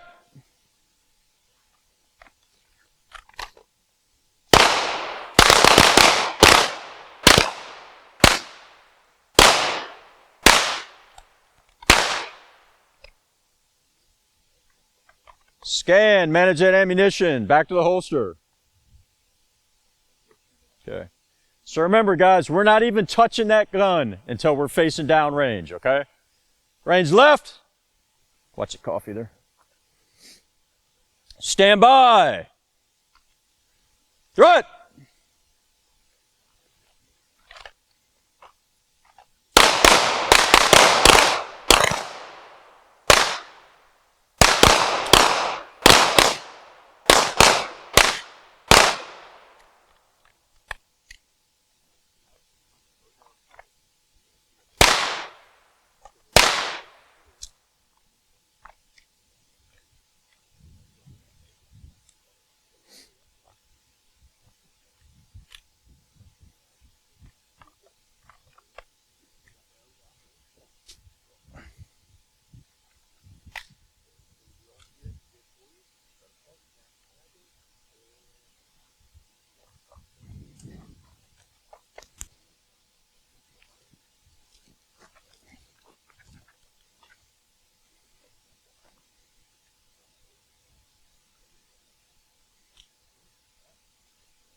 All right, everybody back in the holster, face up range, up range.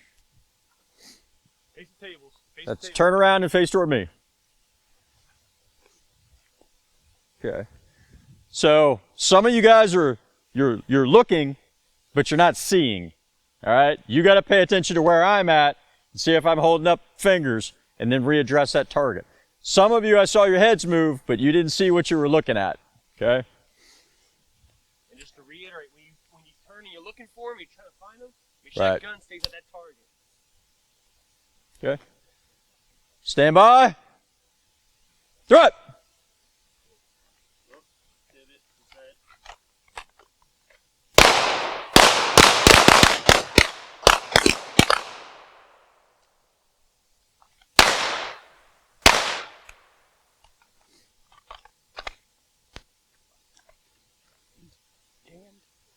Okay.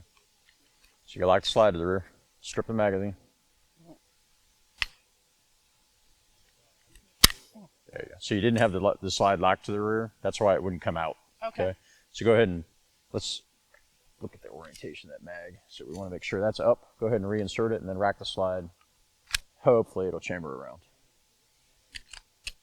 There you go. Yeah, these things are just not real fond of this particular model of Glock. It's like they got it 95% of the way to being cool and then they stopped.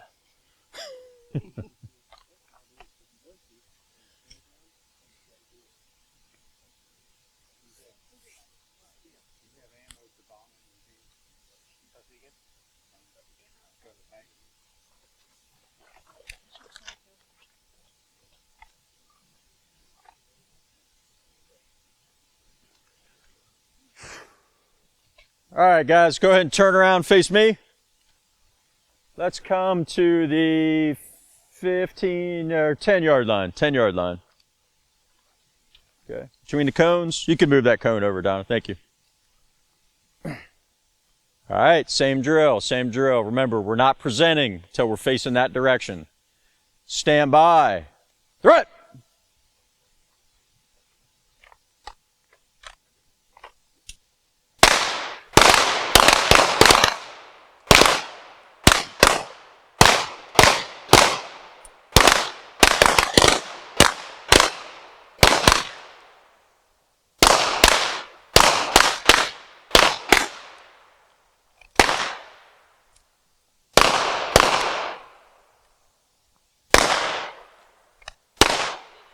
You already did it? All right.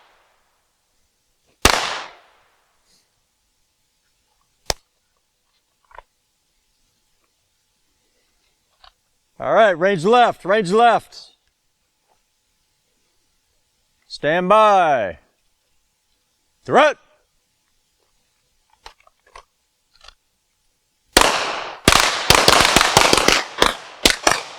Fix your grip, Rose. Your grip is coming apart like this. Okay. All right, scan, manage your ammo, reholster.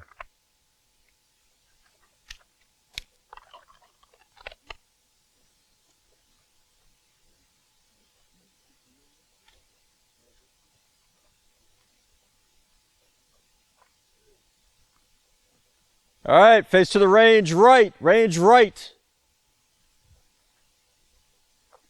Stand by.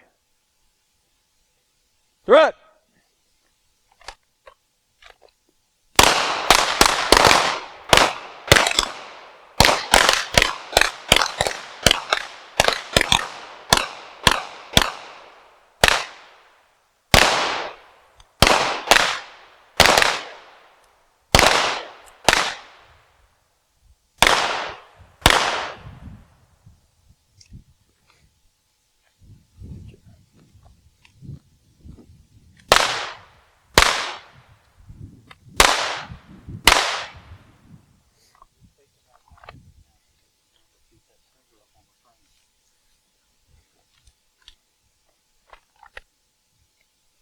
All right, guys, everybody should be back in the holster, back in the holster. You can take your ear pro off.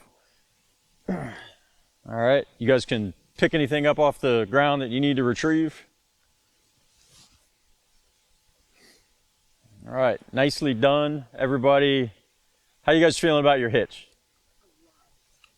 What's that? Good. Well, you'll really like this afternoon then.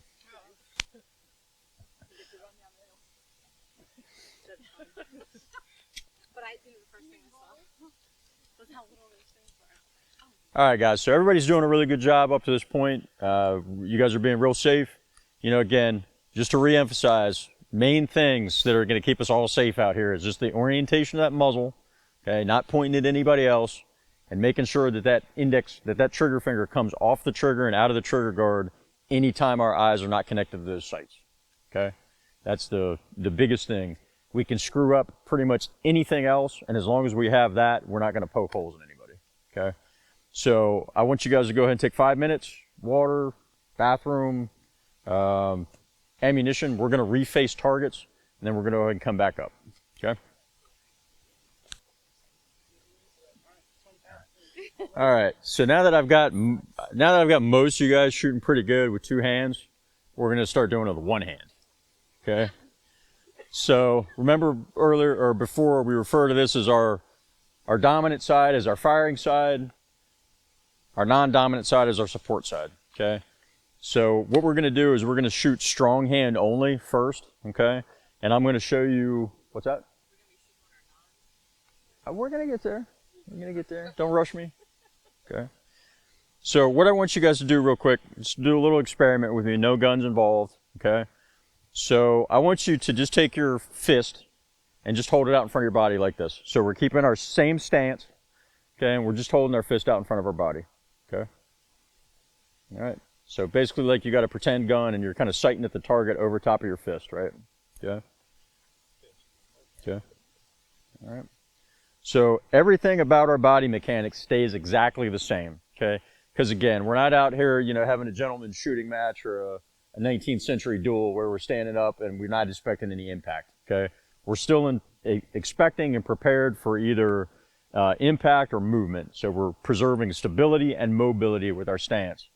Okay, got that arm out there. Okay, now go ahead and bring your arm back to your side, keep the same stance. Okay, what I want you to do this time is I want you to, when you present your fist out to the target, I want you to present it sideways like this, okay, with your elbow up, okay? So go ahead and everybody get in this position with the elbow up and the fist oriented this direction. Go ahead and push it out, but as you push it out, I want you to rotate the elbow down, okay?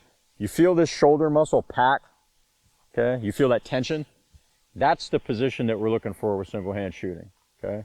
So literally when you're drawing the gun for strong hand only, okay, we're going to draw the gun sideways like this with that high elbow, and we're going to rotate the gun in like this, okay?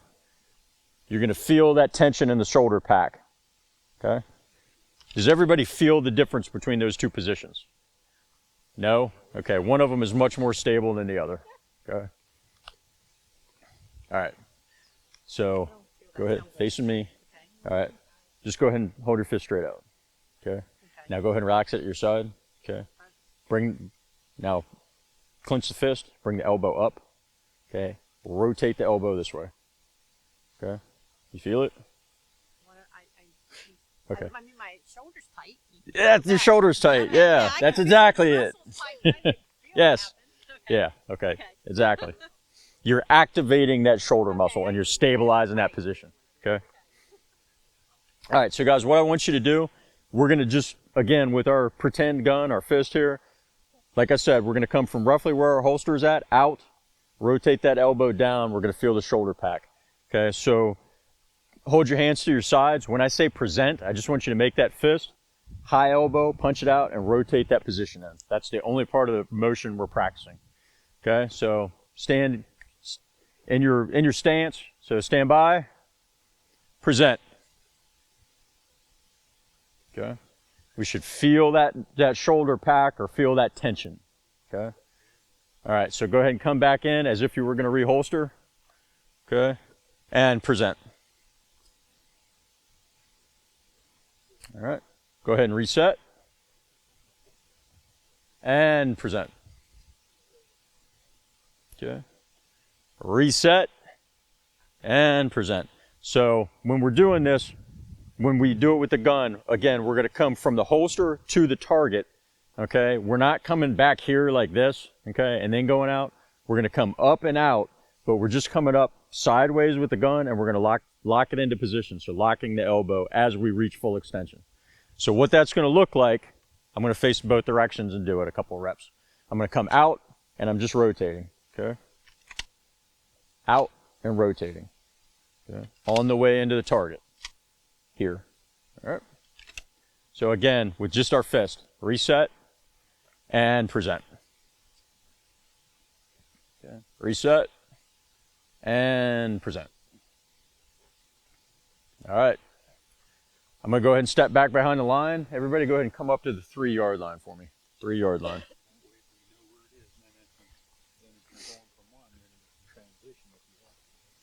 Okay. And again, oh, that's a great point. Stand by a second.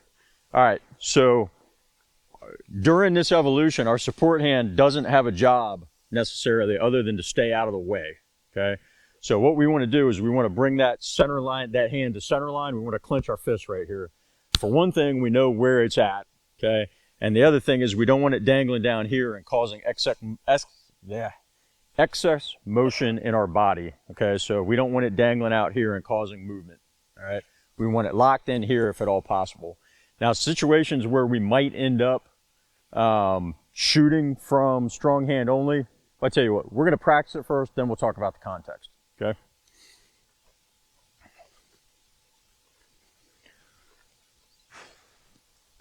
Okay, guys, so this time on that command to fire, we're going to be drawing our handgun, strong side only. Again, focus on getting that elbow rotated down.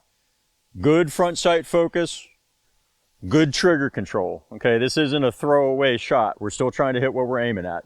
So go ahead and put your eyes and ears in place if you haven't already done it. Okay, load and make ready if you need to.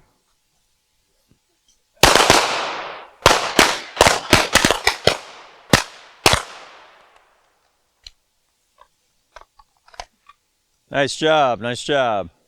Stand by. Threat.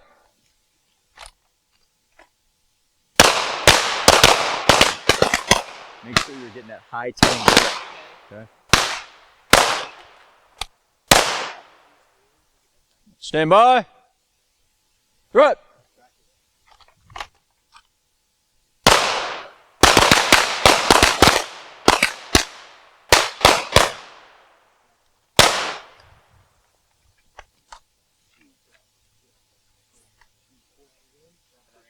I'll give you an opportunity to load and make ready, okay?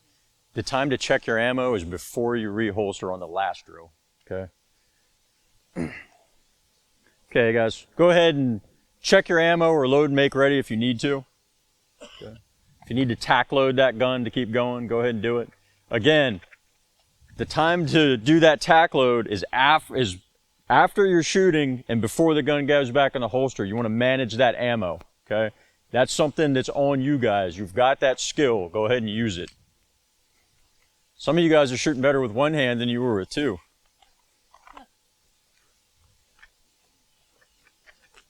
All right, guys, so now that we're at a little pause, just go ahead and stand easy. Take your ear pro off. Okay. All right, somebody tell me some context behind why we might want to shoot with our strong hand only.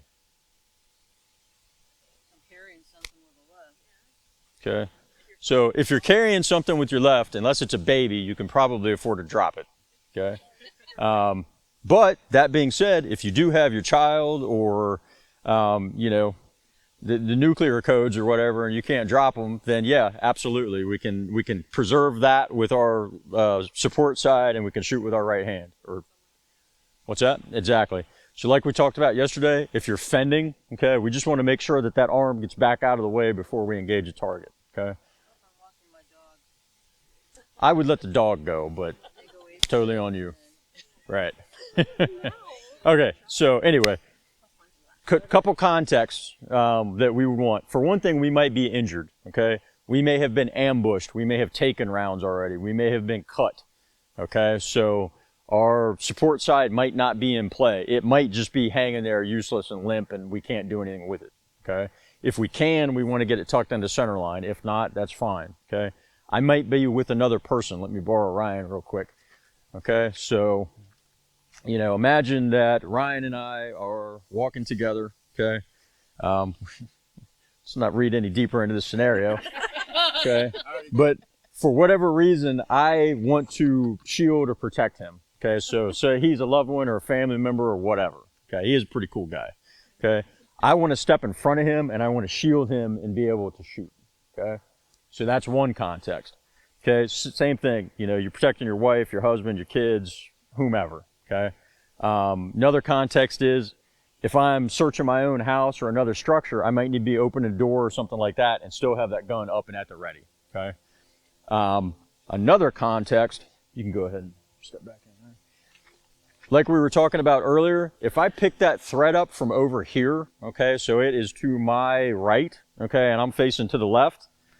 If I pick that thread up rather than pivoting fully to engage that, I can draw and engage from right here and then adjust my feet, okay? So that's another context, all right? So what I'm going to have you guys do is we're going to practice this in application. The first one we're going to do is exactly what I just did, where we're all facing this direction. And what I want you to do, again, we're not presenting this way, we're presenting this way. Okay, we're going to do this dry a couple times to kind of, you know, get the presentation from here to here. So I tell you what, scratch that. I don't like that drill. All right, we're not going to do that one. Okay, we don't have enough preparatory step. So what we are going to do, though, is we're going to practice that shielding. Okay, so I'm going to break you guys down into pairs. So tell you what, got a pair here, pair here, pair here, pair here, and Ryan, if you would work with Donna. All right, so the odd number shooter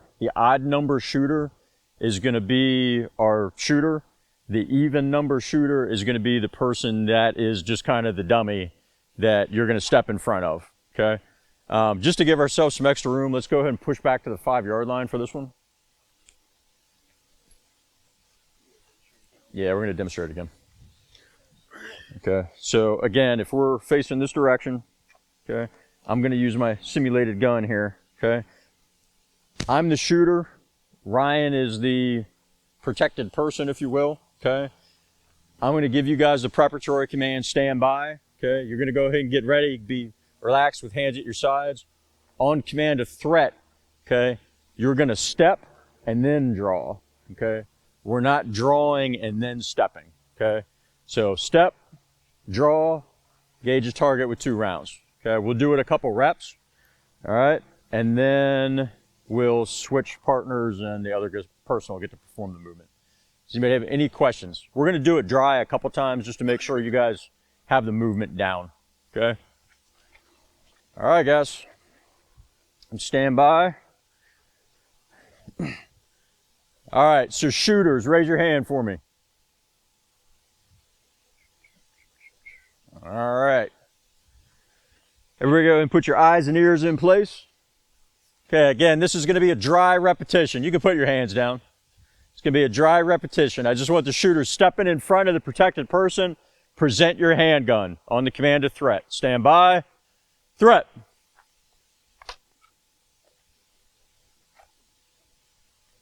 All right, very good. Scan and reholster. Scan and reholster.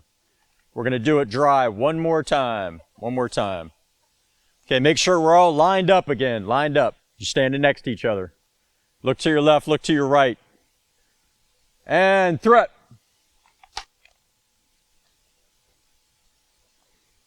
All right, back to the holster. We're going to do it live this time.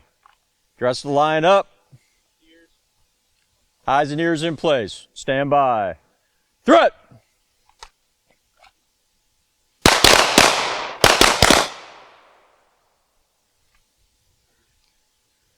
Stand by. Threat.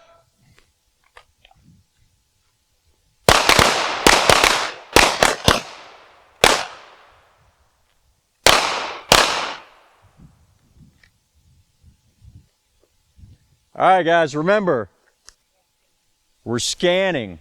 Okay, some of you guys are scanning. You saw me holding fingers up. We didn't re-engage. Okay, that's going to happen every drill throughout the rest of the day. If I'm holding fingers up, re-engage with that number of rounds. I'm like the boogeyman. I'm still out there. Okay? All right. One more rep with this shooter. Stand by. Threat!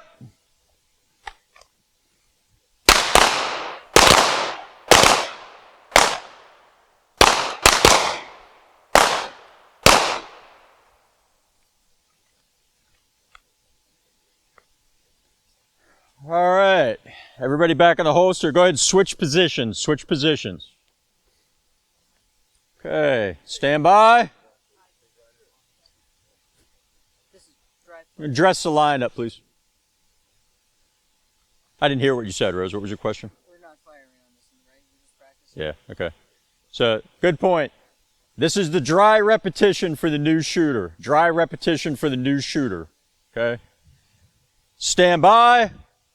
Present.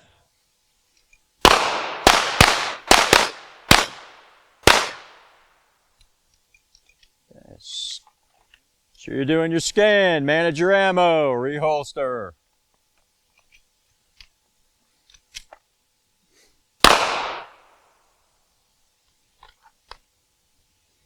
Okay, reset. Dress the line up, look to your left, look to your right. Stand by. Threat.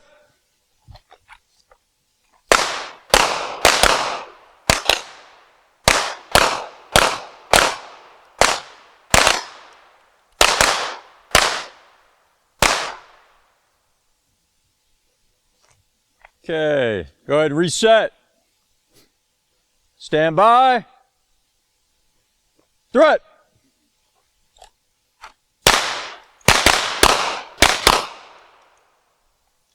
All right, so what we're going to do now, exactly the same concept, except obviously, you know, that he might not always be to my left. Now, that being said, okay, when I walk around with my wife and my kids, I kind of have them trained not to stand on my gun side, okay?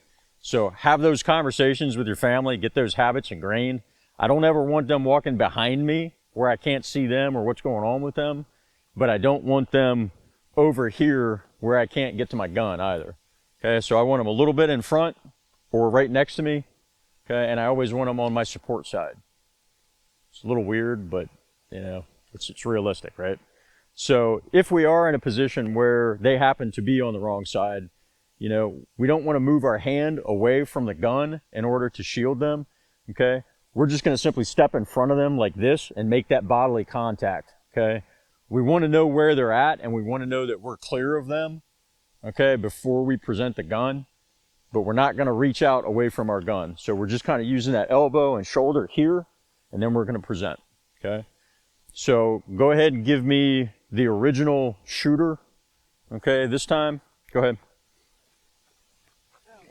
Right, and they're going to be to the opposite side this time, so they're going to be on your shooting side. Okay. Yep. So this time the protected person's going to be on the dominant side of the shooter, on the dominant side of the shooter. Okay. Again, we're going to do a couple dry repetitions, no live fire, dry repetition only. Okay. Stand by. Present.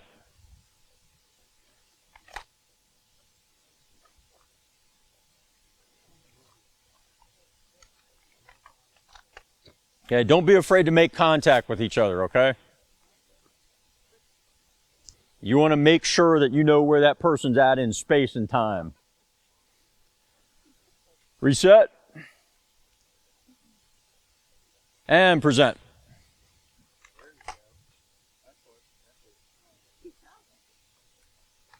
All right, reset. Do one more dry rep. And present.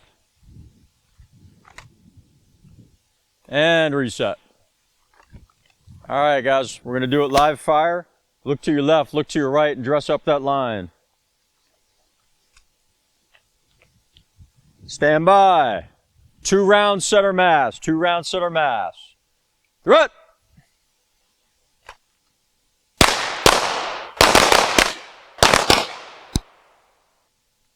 All right, shooters, stand by.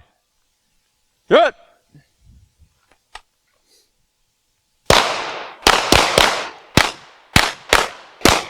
One hand. All right, guys, reset. I totally get that there's no reason you couldn't use 2 hands, but for purpose of this drill, we're practicing one hand shooting. So play along. All right. Look to your left, look to your right. Dress the line up. Stand by. Throw it.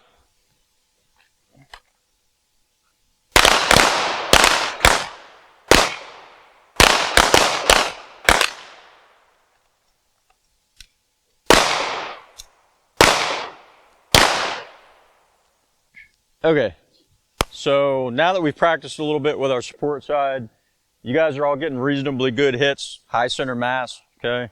We're going to talk about shooting with our support side only, or our non-dominant hand, okay? It's really not as tricky as you would think, okay? Oh, I'm sorry. Yep, I'm sorry. I got a little ahead of myself there. Okay, so go ahead and switch partners. My apologies. Rose is keeping me straight. I'll have to pay you a stipend at the end of the class.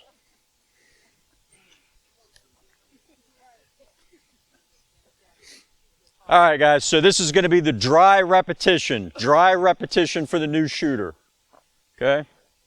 We're going to be moving, the shooter's going to be moving to their dominant side, okay? Single hand only, dry repetition. Stand by, present.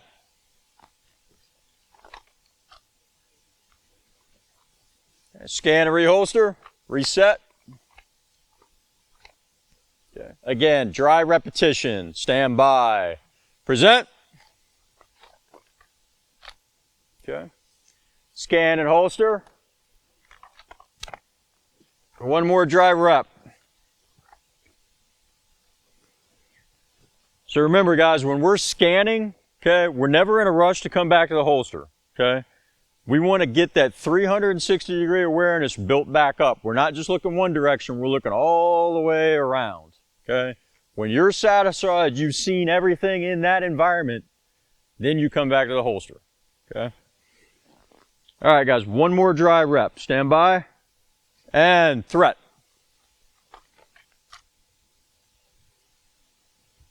Okay. Scan. Reholster, reset. Okay, look to your left, look to your right, and dress up that line. It's going to be live fire this time, live fire. Stand by. 2 round center mass. Threat.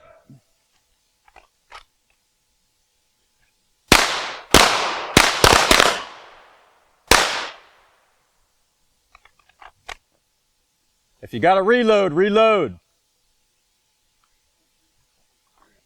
Okay, look to your left, look to your right, dress up the line, stand by. And threat.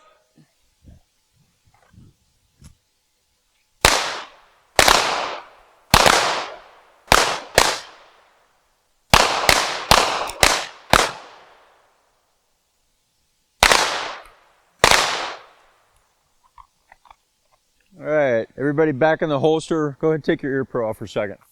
So real quick point, I'm seeing a lot of guns that are running empty, okay?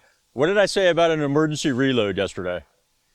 It's essentially a malfunction that we caused because we failed to plan, okay? What I would like to see you guys doing, okay? We're up here, we've been shooting some drills, bang, bang, bang, okay? You know that you've shot a couple repetitions. Before you reholster that gun, tack load it by whichever method you prefer. That way the gun's always topped up and we're not hitting emergency reloads, okay? Something we want to practice, but we want to practice it on our own time when we want to do it. We don't want it to happen in the middle of an altercation or in the middle of a drill, okay?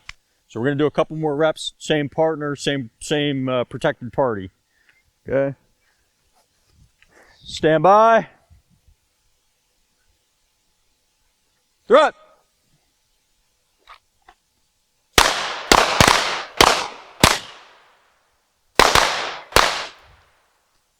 Reset.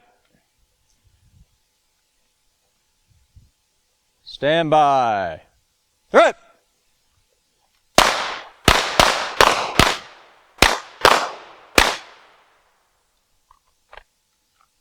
All right, Rose, can I talk about weekend only shooting now? Am I on the right step? Yes, you may. All right, Proceed. thanks. Okay. Now, in all honesty, thank you for keeping me straight. Okay. All right, so what we want to talk about now is shooting with our support side only, okay? Not something to get freaked out about. I find a lot of people actually shoot a little bit better from their support side because they concentrate on the fundamentals. Sight alignment, trigger control, okay? We hype it up in our mind and we think, oh, it's going to be hard, or we pay more attention to what we're doing and we get better results, okay? So essentially we're doing exactly the same thing. For purpose of presentation, I'm not going to do a reload from this side because it can get a little bit hairy when we're working with a group this size. So what we're going to do today for presenting on our support side, we're simply going to bring the gun out strong hand only, okay? Come to our regular firing grip, but what we're going to do is called a wipe technique, where essentially we're transferring the grip here. So we're coming here, okay? We're going to bring this thumb over here, establish the firing grip. The trigger finger on our support side comes up to that home spot, right? Okay, that index high along the frame, okay? The first position that we're going to talk about with support side only, okay, or support side is going to be a two-hand grip. So now we're just going to plug our strong side or our dominant side in just like we normally would on the opposite side of the pistol, okay? All right. So the whole sequence, I'm going to give you the command to fire. And again, I don't want you to rush this because it's real easy to fumble the pistol, okay? In the event that you do drop the gun, don't try to reach out and grab it or catch it, because that's where we're going to get a finger in the trigger guard and we're going to have an accidental discharge, okay? All of the guns we're shooting at here today are drop safe. They have some sort of internal mechanism where you can throw them across the range or drop them on the ground. They're not going to go off, okay? So it's actually much safer to let the pistol go and just let it land. We will address the issue. Don't try to go after it, okay? I had a guy working courthouse security when I was a deputy, and I was the firearms instructor on the range, okay? He he was shooting a Beretta. I think it was a 92 or something like that, 92, 96.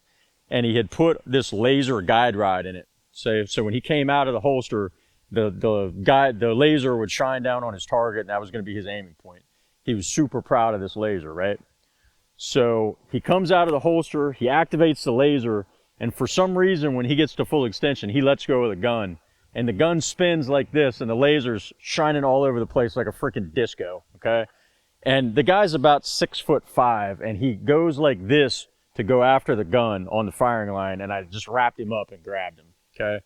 So moral of the story, other than it amuses me, is that you don't want to be that guy, okay? If you drop the gun or it goes spinning out of control, just let it go. Stay right where you're at, and I think we'll pick up on it, and we'll stop the line and help you out. We'll get your gun back, okay? So again, when I give the threat command, we're going to draw just like we would with a two-hand grip. We're going to transfer the thumb to the opposite side. Index finger is going to come up on the frame, and then we're plugging in the dominant hand on the opposite side of the gun now, okay? Nothing about the sights or the trigger changes, okay? This is a little tricky. It's a little foreign. It's going to feel weird, and that is okay. Take your time, work your way through it. Try to make it as comfortable as possible. Focus on the front sight and the trigger control, okay? Does anybody have any questions about what we're going to do? We're going to do it dry a couple of times so you guys can get the feel of building that grip, because it is very strange, okay? Go ahead and come up to the 3-yard line.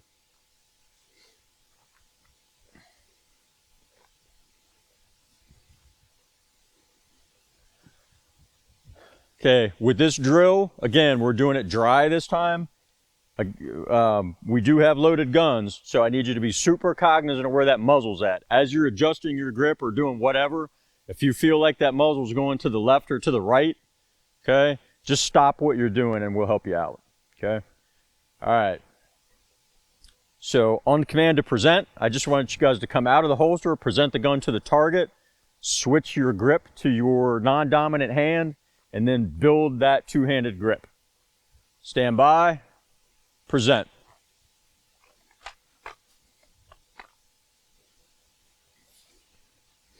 Okay, so we're switching the thumbs and the index fingers, okay, and you're building it exactly like you would, except on the opposite side.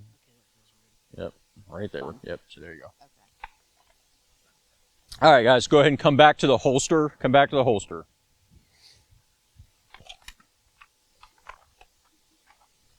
All right, we're going to do another dry repetition, So on command to present, I just want you to come out, switch the grip, build the support hand in, or build the strong hand in, okay? Experiment with it a little bit, get everything nice and lined up, start to get comfortable with it.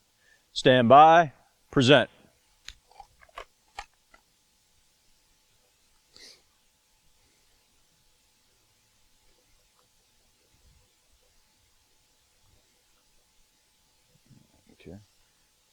Thumb a little bit further forward. Right there. All righty, go ahead and come back to the holster. We're going to do it dry one more time. And stand by and present.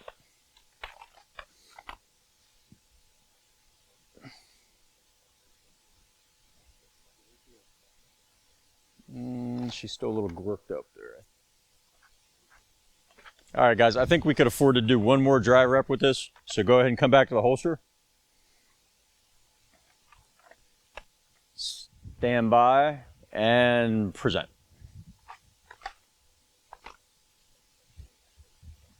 That's an awesome grip, but you got to transfer it to the other side.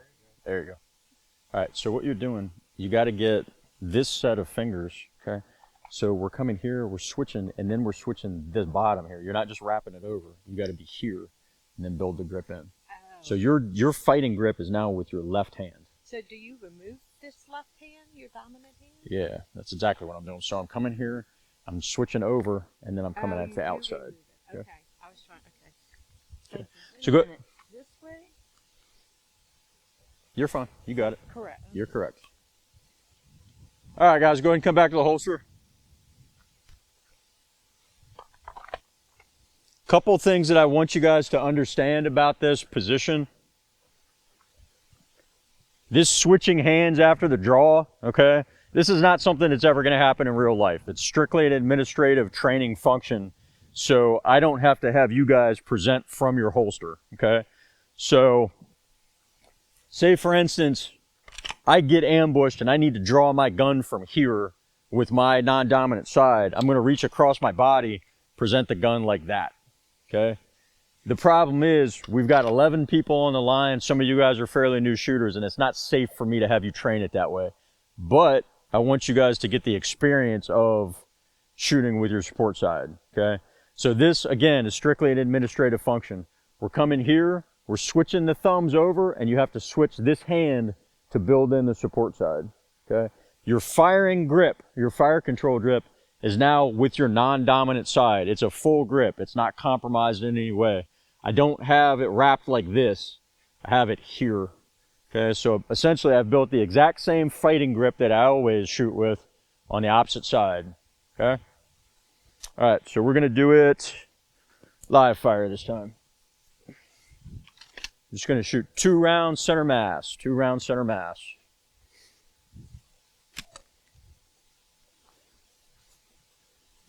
Stand by. Again, I want you guys to do this at your own pace and accomplish it safely. Stand by. Threat.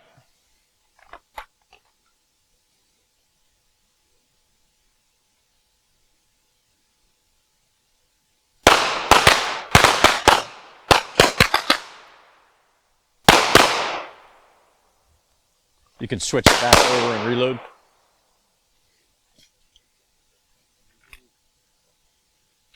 All right, scan, manage your ammunition, come back to the holster. All right, stand by. Threat.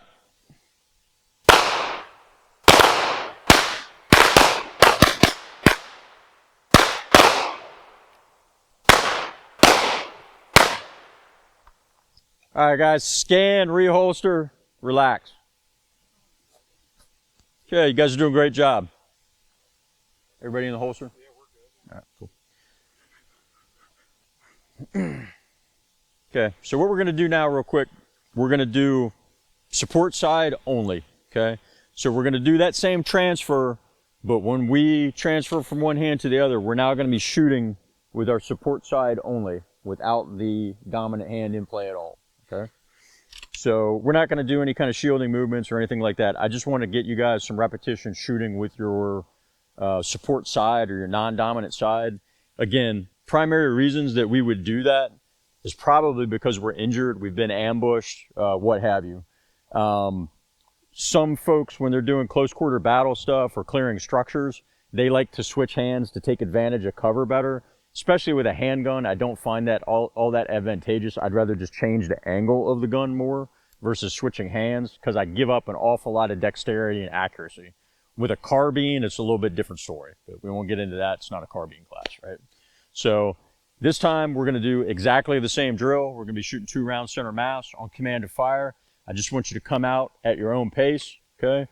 Transfer the gun to the support hand, okay? Punch out. Again, we want to lock that elbow just like we did with our dominant side, and we're going to focus on front sight and trigger control, okay? Does anybody have any questions about the drill? Nope. All right, good deal.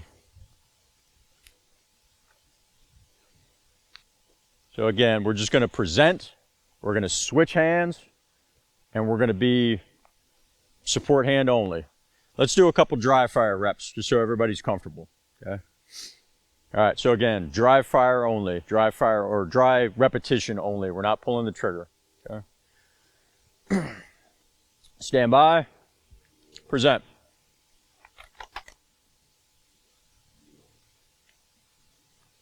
Okay, we're taking the dominant hand all the way back and we're locking it into our chest. Okay. Again, there may be a situation where that dominant hand is so injured that we can't bring it into the chest, but if we're able to, we want to do that to eliminate excess motion. Okay, go ahead and switch hands back to your dominant side and reholster. I'm going to do a couple more dry fire reps so everybody's super comfortable. Stand by. Present.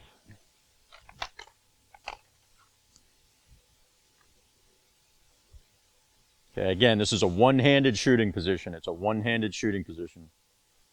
Okay. Okay, go ahead and scan. Transfer back to your dominant hand and come back to the holster.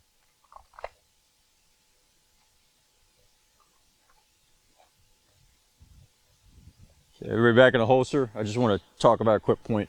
One thing that I do find beneficial with support side only shooting, I'll exaggerate my stance a bit and I come out over that lead leg just a little bit more. And for some reason, when I lock that position in and I tighten everything up, that really helps me to stabilize my body position.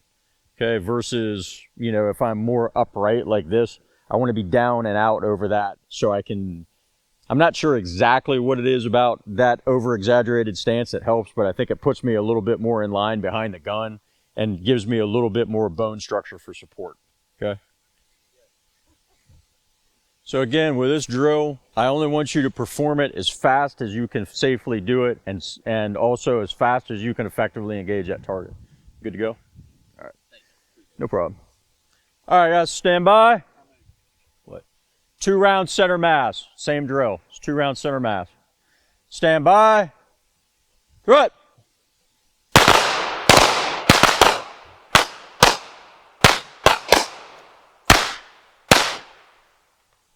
Doing good. You get good center mass hits.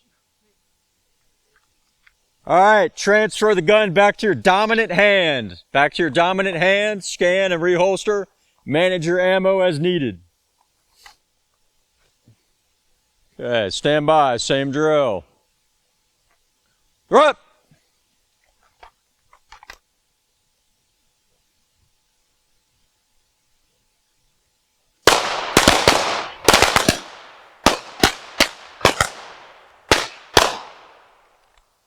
Okay, transfer it back to your dominant hand. Scan, reholster, manage your ammo. All right, one more rep, guys, one more rep. Stand by. Right.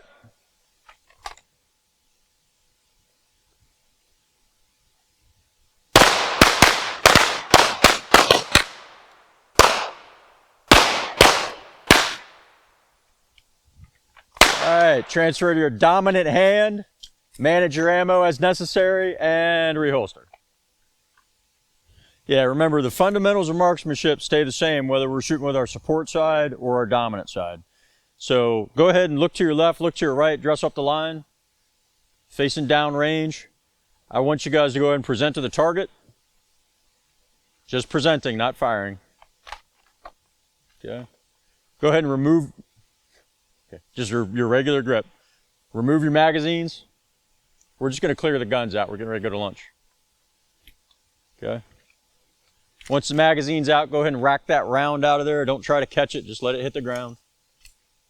Okay, lock the slide to the rear so we can come by and verify. A couple real quick points that I want to talk about before I send you to lunch, okay? Ordinarily in this class, I would do support side malfunctions and support side reloads, okay? Where we're only using our weak side or our strong side to manage the gun, okay?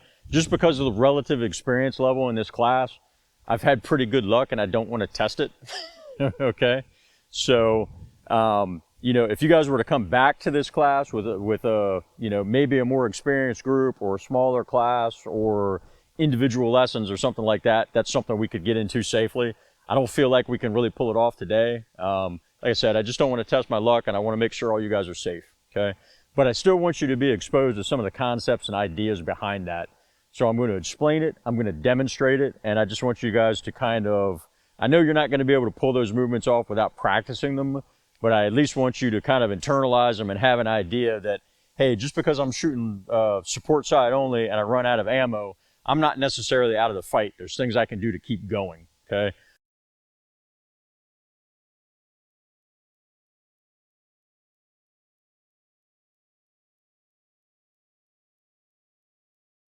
Of Steve Fisher, who runs a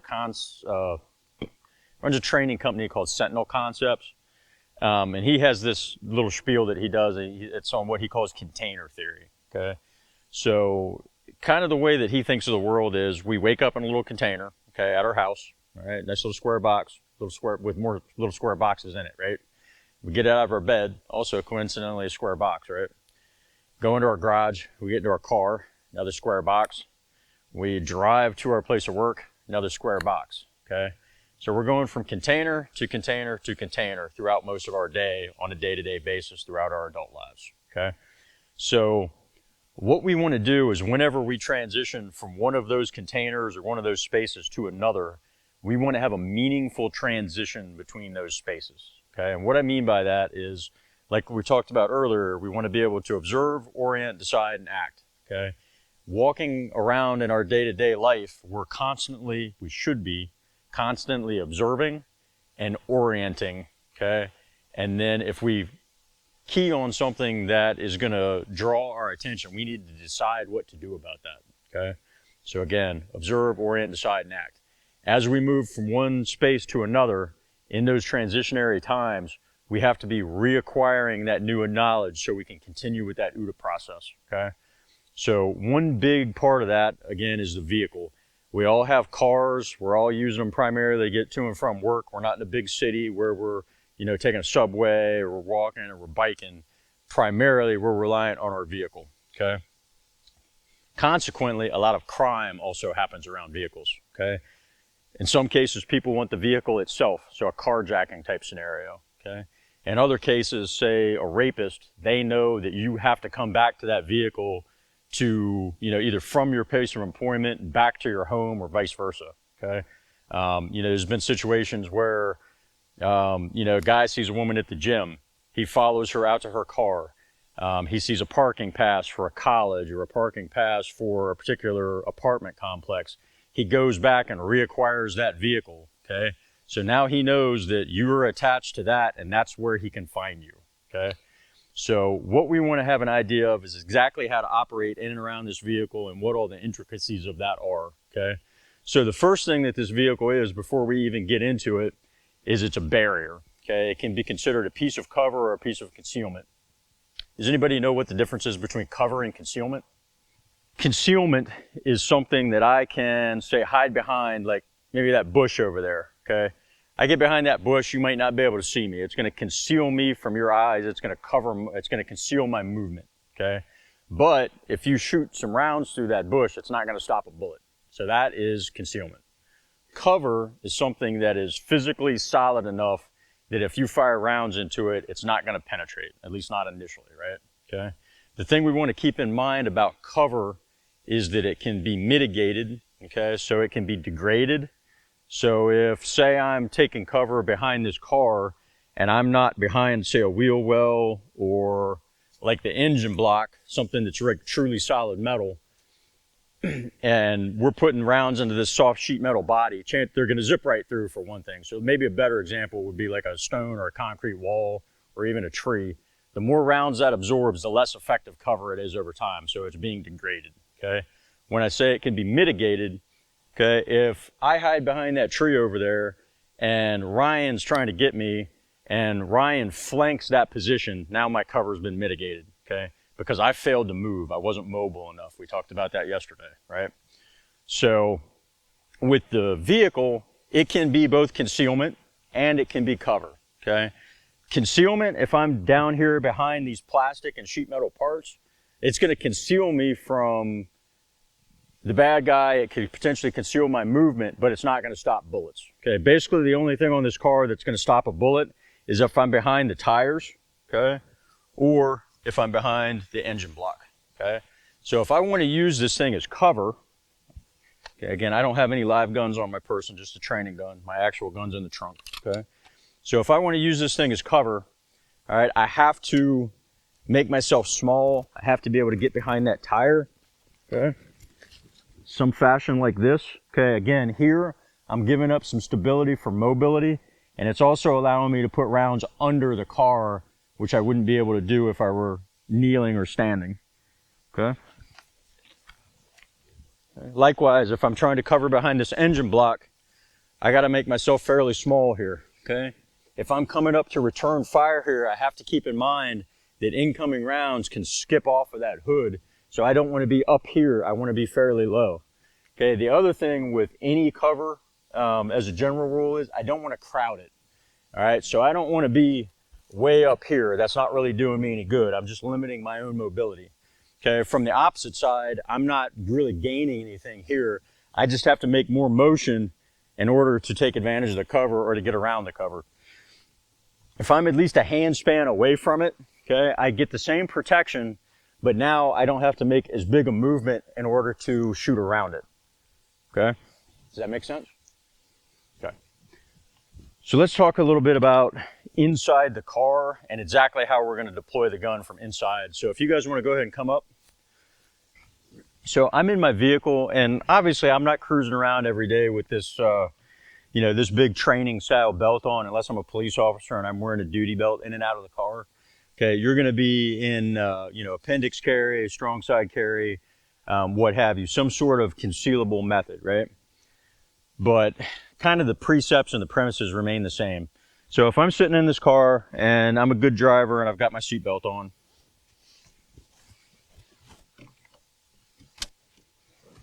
okay. Say I want to address a threat that's on this side of the vehicle, okay? I'm going to come here, I'm going to post this hip up, all right? I'm going to get access to my holster, and just like we talked about this morning, from my strong side, I can present straight out of the holster this way, okay? So right here, I can engage pretty good all over the vehicle, okay, up to about right there, okay? And I'm not even really having to take my seatbelt off in this case. If I'm carrying appendix carry, all right, what I like to do is I'll take my cover garment and I actually drape it over the outside of the seatbelt. So again, I can just lift it up and I can go to the gun from here, okay? With appendix, I can also come straight out this way, okay, and address threats from the front, okay? Now, if you notice what I'm doing here, go ahead and come in a little bit closer, guys. Regardless of whether I'm presenting from here or the appendix carry position, what I want to make sure that I'm doing when I present that gun to the front or over to this side is I want to make sure I'm not flagging my own femoral artery right here. Obviously with appendix, the gun's kind of already oriented at me, but I don't want to hang out right here because if I put around in that femoral artery, I'm going to have a real problem, okay? It's even more of an issue if I'm presenting straight up here from this carry method, okay?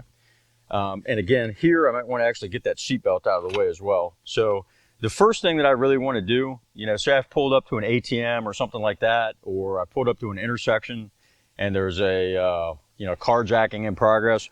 I want to find that seatbelt. And again, we're under stress. We don't want to rely that we can go straight to the seatbelt and unbuckle it, especially like for me, this is a rental car. So I don't know necessarily where everything's at. I don't have that, those synaptic connections built in where I'm going to be able to manipulate everything in here skillfully on the first try. So I'm going to find that seatbelt high up here on my chest. I'm going to follow the cross belt down. I'm going to find that button. I'm going to disengage it, and then I'm going to bring it up and let it slide out of my way. At that point, I'm going to index my gun, and I'm coming around the steering wheel to wherever I need to engage. So here, okay. So if I wanted to address a threat here, and again, we got a blue training inert gun here, okay? I'm coming up over the steering wheel and I'm engaging that threat, okay? When I reholster, when it's time to reholster, I'm gonna come back around this way and right back to the gun, okay?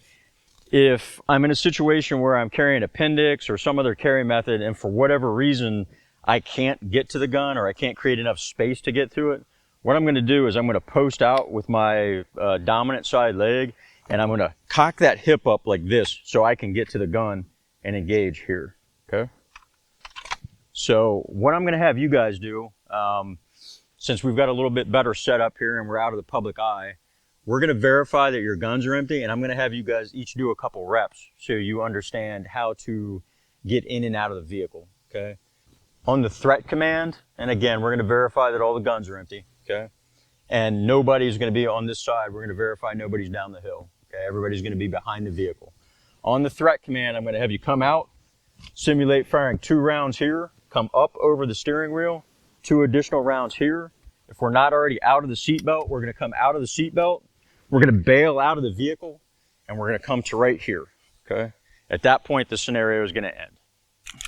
All right, we are safe and clear. You got any live ammo on your person? No. Okay. All right, go ahead and have a seat. Yeah. All right, and I'm actually going to shut the door.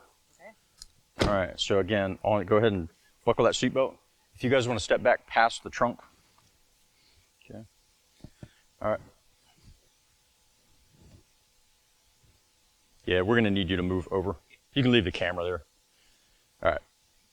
All right, so on threat command, you're going to find the seatbelt, unbuckle it, simulate 2 rounds out that window, 2 rounds out this window. You are going to open the door and you're going to move over here where I'm going to meet you. Okay, you ready? Ready as I'm gonna be. All right, stand by. And again, this is a learning exercise. You've never done it before, so just take your time, feel your way through the movement. Okay, stand by and threat.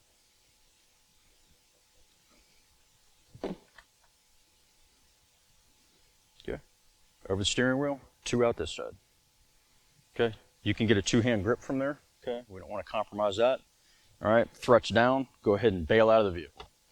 Meanwhile, pointing away Yep. or down or Correct. Again, anytime we're not actively firing, fingers up on the frame, high up on the frame next to the ejection port. Okay, so even though, if you want to go ahead and move over here, I've come over here and I've been shooting, I'm not shooting anymore. So as soon as my eyes disconnect from that target, I want to be up here because now I'm opening doors, I'm manipulating things. And again, Rose did a great job. She brought her muzzle up high enough to facilitate her being able to get out of the car.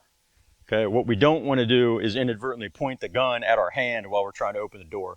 So we want to go to that high ready position. Okay, again, it's like we talked about earlier. We're gathering information from the environment, we're getting a picture of what the problem is, and then we're solving it with positions and tools that we already have, right? So go ahead and give me my next volunteer. Here comes Jill. All right, let me verify your gun's clear before you get in. I tell you what, face down that way. Just go ahead and take the gun out of the holster and hand it to me. Excellent. There you go.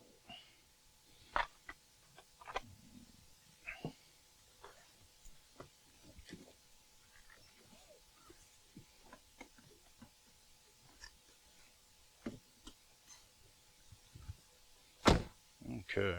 All right, you ready? And threat. Awesome.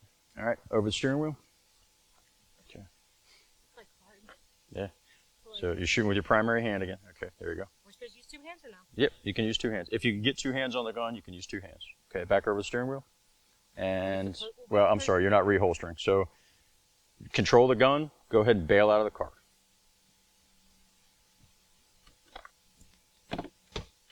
Excellent. All right, go that way. And then face down range and come back to the holster.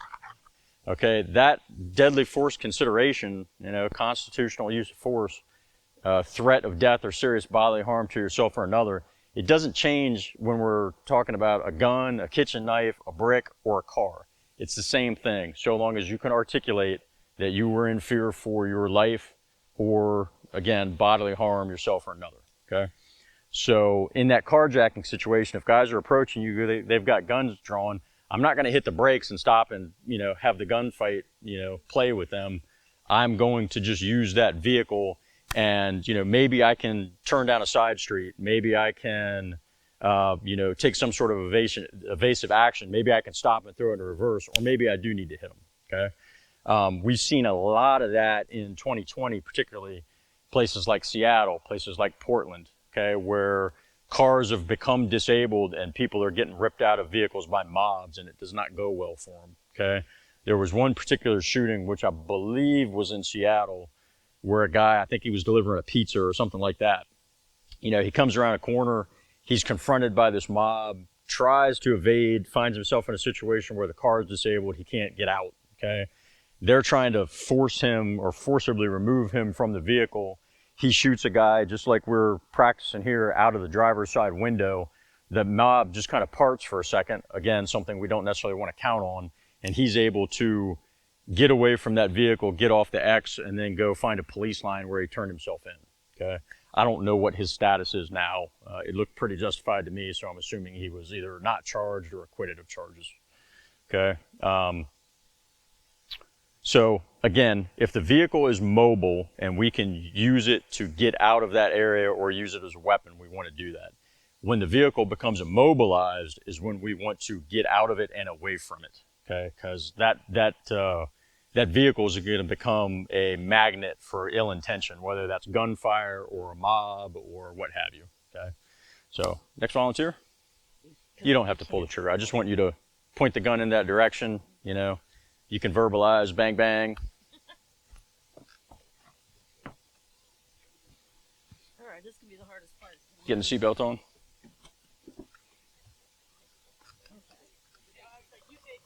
I can do this slowly. Right? Yes, yeah. So we're doing this at your own pace. It's a learning exercise. I just want you to be exposed to what it feels like to draw a gun inside the vehicle, okay? All right, so again, we're gonna draw, we're gonna simulate, we're gonna take that seatbelt off, we're gonna draw, we're gonna simulate fire to that side, we're gonna come over the steering wheel so we don't cross our femoral arteries, we're gonna simulate fire to this side, and then you're gonna bail out of the vehicle. Again, controlling the muzzle and finger off the trigger, okay? That's the part I... Yeah. All right, stand by and threat. Bang, bang. Mm-hmm. Bang, bang. Okay. Remember, if you can get two hands on the gun, you're always more stable that way. Okay? Go that way. All right, face down range, and go ahead and reholster. Nicely done. All right. I know probably the last evolution that we did was the support side firing. So some of you guys, your brains are a little scrambled right now as to where should my hands be on the gun and that kind of stuff. Firing grip, if our dominant side is available, we want to have that fighting fire control grip with our dominant side, okay? We're plugging the support side into that equation, okay? We're not switching hands or doing anything like that. So does anybody have any questions about vehicles in general or any other questions? We'll do a little informal Q&A before we come back from lunch break. Nope. All right, cool. So go ahead and meet me back down at the staging area. We're going to make a few little adjustments down there, and then we'll call you guys back up. Okay, so if you need to, you should already be reloaded, but if you need any last-minute water, bathroom break, anything like that, go ahead and do it now. Next thing that we want to talk about is, you know, we understand how to safely manage the gun. We've talked about how to shoot it with support side only, strong side only. We've done a little bit of movement, but now we want to really dive into that movement aspect, okay?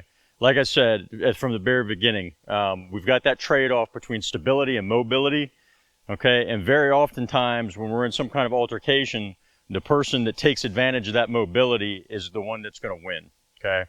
So that being said, we want to figure out how to move safely and effectively with the gun, okay? This particular set of drills that we're going to do next, we actually want to be able to shoot the gun while we're moving, okay? Some situations where that might come in handy, all right? If we've got a bad guy that's, say, behind cover, and we want to keep him behind cover as we're advancing on him or flanking, okay? You know, say that guy has already been in some kind of engagement with us, we're trying to close on his position and he pops back out, we're going to keep putting rounds on him to keep him distracted as we're flanking or moving, okay? From the beginning, when we talked about our 7 fundamentals, the very first thing we talked about was stance, okay?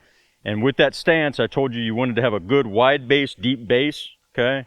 Keep our toes pointed to the target, our hips square, and our shoulders square to the threat. The reason behind this, it's not that we can't effectively shoot from other positions like the old Weaver stance or, like I said, the Marquis of Queensberry type stuff. It's because we want to be mobile and we want to be able to move right now, okay? So what that's going to look like for us, if we're moving forward and advancing toward a target, we're simply going to put one foot in front of the other as if we were kind of walking along a railroad track or a balance beam. So we're just putting one foot in front of the other, and we're rolling through from the heel of our foot to the toe of our foot along the outside edge, okay? Along the outside edge. All right. So what that looks like is I'm going from here, and I'm simply moving like so, okay?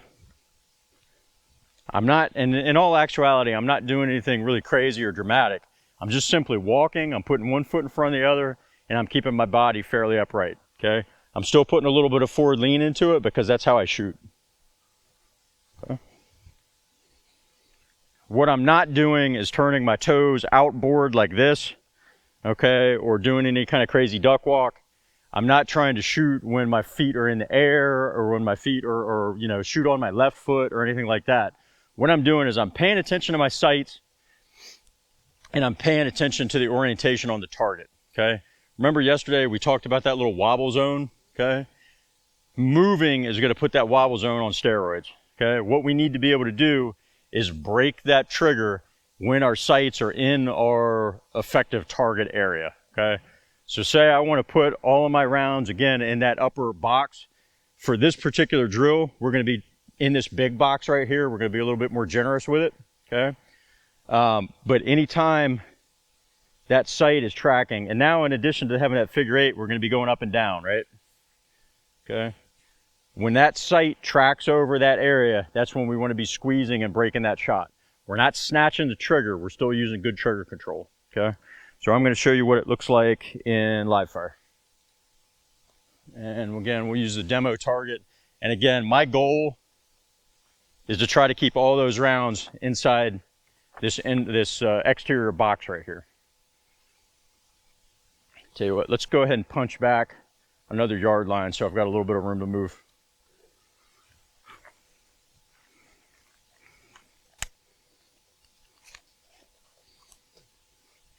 Okay, so on command to fire, you're going to go ahead and draw the gun. You're going to start that forward movement. All right, so it's going to look like this. Right.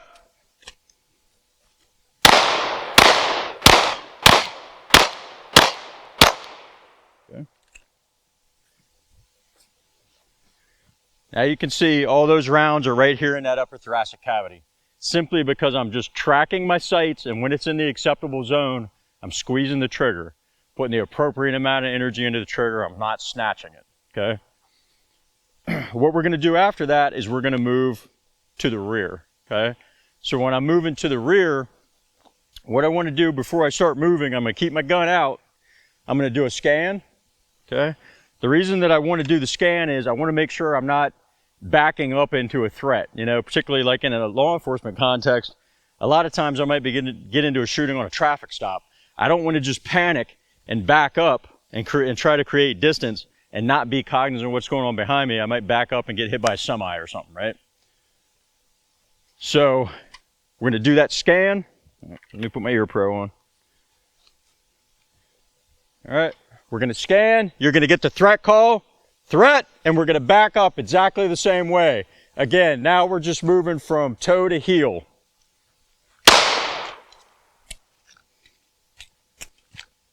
I don't have any more bullets. They're all empty. Manage my ammo. Exactly correct. Yeah, cut that part. You can put that in a blooper reel. Okay. So, tell you what, I'll do that demo for you after the next break when I get a chance to reload. But essentially what we're doing is we're keeping that same cadence. We're only moving as fast as we can effectively engage, okay? So again, we got threat call. All right, we've already scanned. We're going to get the threat call. We're going to move back just like this. Nice rolling gait, okay? You're going to have a range officer behind you, so you're going to know exactly when to stop, okay? We're also not going to let you move too far forward, okay? So on this drill, each individual, we're going to do it dry a bunch of times before we do it live. Everybody's got empty guns right now, okay? When everybody's comfortable with the movement, you've gotten some critique, got everything dialed in, we'll do it live fire. Like I said, you're going to have an individual range officer that's attached to you while we're doing this whole movement, okay? Somebody. I was pointing at you, but that's fine. So, anyway, yes, you are somebody. So if we're facing this way, okay, the range officer is probably going to have a hand either on your shoulder or we might snag the back of your belt loop, okay, as long as that's cool with everybody, all right? And we're going to control your motion. So if she's moving forward, okay, and she's going too fast, I'm just going to control her like that. So if you feel that pressure, just go ahead and slow down, okay? If we try to stop you, go ahead and stop. Okay, likewise, if we're moving back and you're moving too quickly, I might just put a little positive pressure on your shoulder to let you know, hey, you need to slow down. Purpose behind that is I don't want one person back here shooting and another person who's still up here. We want to keep everybody roughly on line, okay? And we're only going to have 3 people shooting this drill at one time. Okay? And they'll be spread out along the line. All right. All right, guys. So let's go ahead and I'll tell you what, we'll start from right here. All our guns should still be empty from this morning, but again, we're gonna treat them as if they're loaded. Okay. All right. All I want you guys to do when I give you the present call, I want to try to avoid using threat and present interchangeably. Okay. So it's a dry drill. I'm going to tell you to present. I want you to present to the target. Start moving forward. Again, practice that nice rolling gait. We're not doing anything particularly special. We're just putting one foot in front of the other and walking, and we're paying attention to our sights. Okay. Think about where you would be squeezing that trigger. Okay. Tell you what, as a matter of fact, let's all at one time go ahead and present, point the guns down range. Okay. Go ahead and pull that trigger once and leave it. All right. Come back to the holster. So what I'm going to have you guys do now is as you're advancing on the target, I just want you to put pressure on that trigger as if you were going to squeeze it, okay, or break that shot when your sights are in that acceptable area, okay? Everybody understand what we're doing? Any questions? All right, again, this is a dry repetition. Stand by, present. All right, and we're moving.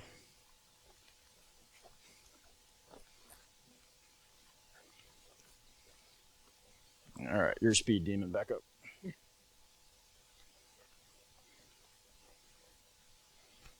All right, everybody go ahead and dress it up on the 5-yard line, 3-yard line, whatever it is, and scan and reholster. Okay. Okay, now again, we're doing the same thing. We're just doing it in reverse. You're not changing the gait or anything like that. Stand by and present. And we're moving.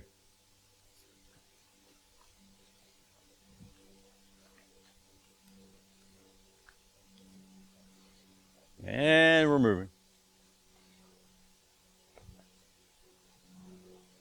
And stop. Okay? Scan and reholster. You want to rotate with me, Ryan, so I can see what's going on down here? All right, guys. Dress the line up. Look to your left, look to your right. Stand by. And present. Okay, moving.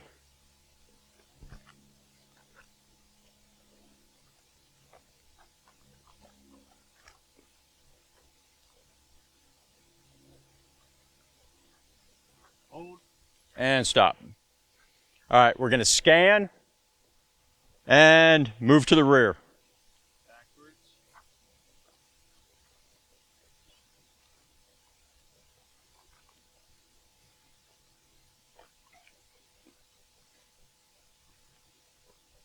Keep moving to the rear and stop. Scan and reholster. Everybody feel reasonably comfortable with that? Okay. All right. All guns in the holster, stand by. I'm going to mark your targets for you so we know what we're shooting at. All right, guys. So for this drill, I want 0.9, 0.6, and 0.1. Everybody else, go ahead and come back here to the 20, 25-yard line and just stand by.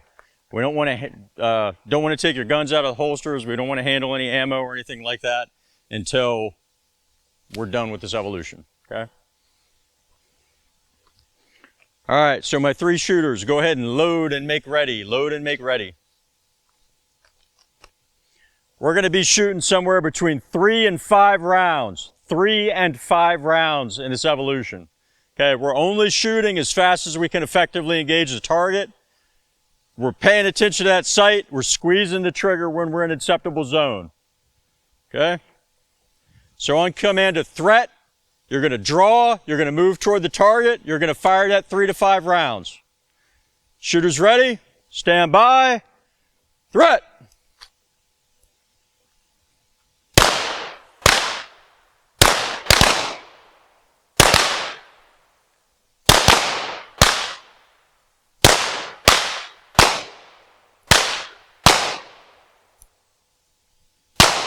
And ceasefire. Ceasefire. Keep the guns out. Scan. When I give the threat command, we're going to move rearward. We're going to shoot an additional 3 to 5 rounds. Stand by. Threat.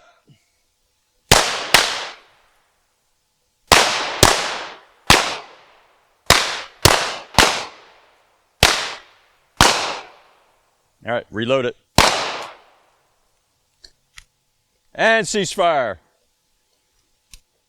Scan. Manage your ammunition. Reholster. Okay, so the main thing you want to focus on, we're shooting that upper box, okay? And you just want to make sure nothing changes because we're moving about the trigger control. We're pulling the trigger straight to the rear. You know, we're getting that controlled surprise break. Yeah, I feel like okay? I'm like moving. Like, Well, you are. No, I know, Right. but I mean, I feel like you were saying, I don't have that figure 8 thing right. going on. So probably what you're going to see here is you're going to see that sight go up and down like that. Yes, okay. that's what when I it feel. comes up into that acceptable zone, that's where we're going to squeeze that trigger. Squeeze the trigger. Exactly. Okay. All right. Go ahead and give me 0.2, 0.5, and 0.8.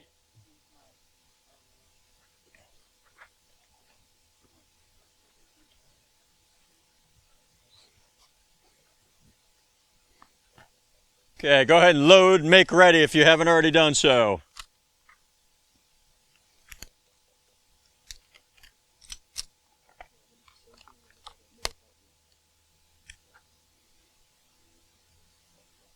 All right. So again, on the threat command, you're going to draw, you're going to move forward, we're going to shoot somewhere between 3 and 5 rounds. Pay attention to where that sight's at, manipulate your trigger accordingly. Stand by. Threat!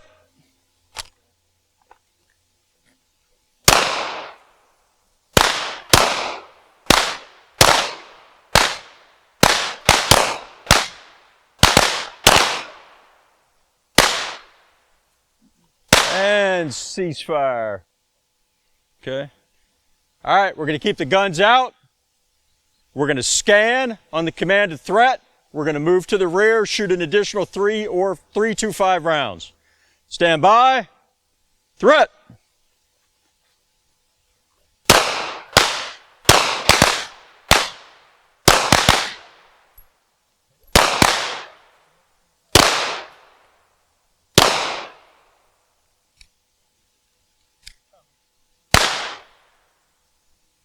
Watch your finger on the trigger. All right, you can go ahead and reholster. Nice job. You know, we talked about moving front to back. Okay, now we want to talk about moving laterally from point to point when our threat is to our side. Okay. So again, this would be a situation where we're already in motion. Okay, we're going someplace for a specific purpose. Threat pops out. We don't want to lose that momentum. There's no cover available. So we want to stay aggressive. Okay. We want to close with and destroy in Marine speak. Okay. Okay, so the way that we're going to go about that, if you guys want to go ahead and come up to this next yard line, I'm going to demonstrate this for you. Okay, and this is exactly what our drill is going to look like. I'm going to start you guys right here. We're going to have a single file line going this direction. Okay, so this is going to be an individual drill. Okay, you're going to have a range officer following with you, just to make sure that your muzzle stays oriented in a safe direction, okay? So we're gonna start here. All right, well, this will be a safe direction once everybody's over that way, but I'll go ahead and have you guys load and make ready. Okay, I actually have ammunition in my gun this time. I'm very proud of myself, okay? I'm gonna give you the threat command. On that threat command, you're gonna go ahead and draw your gun. You're gonna orient toward that target number 7 right there, okay? So you're going to draw, orient that way. By the time you get to this cone, you can, or once you're past this cone, you can start shooting, okay?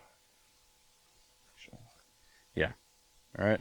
So we don't want to cheat and start shooting right here from stationary. We want to take a couple steps and start shooting here. Bang, bang, bang, bang, bang, bang, okay? As we're coming through, we're going to come all the way to this cone. Your range officer is going to stop you.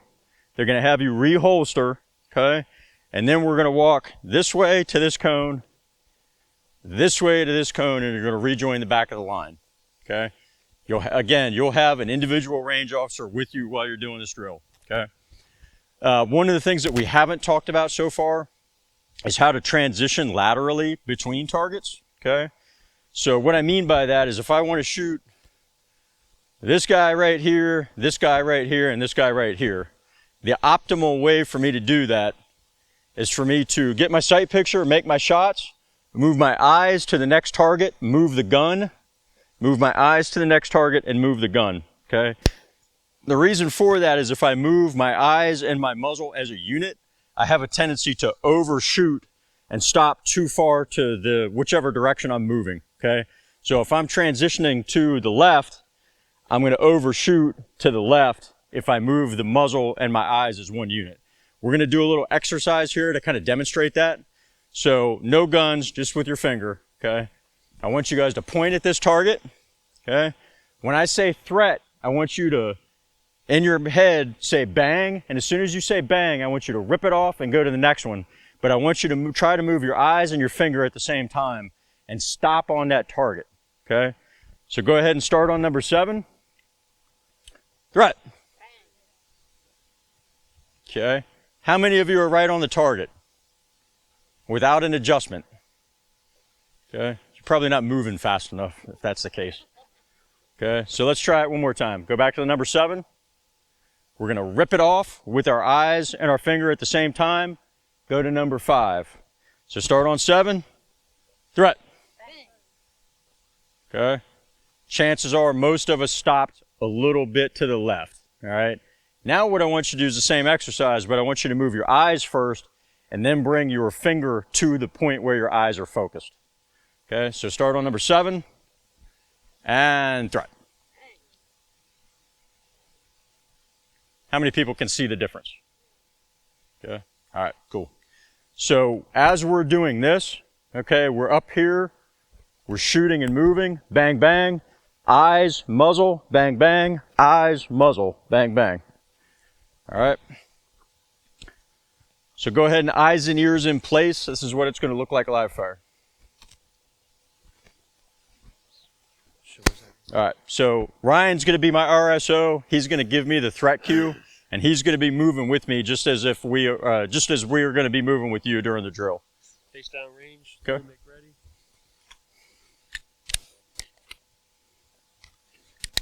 Okay. Ready. Shooter's ready. Threat.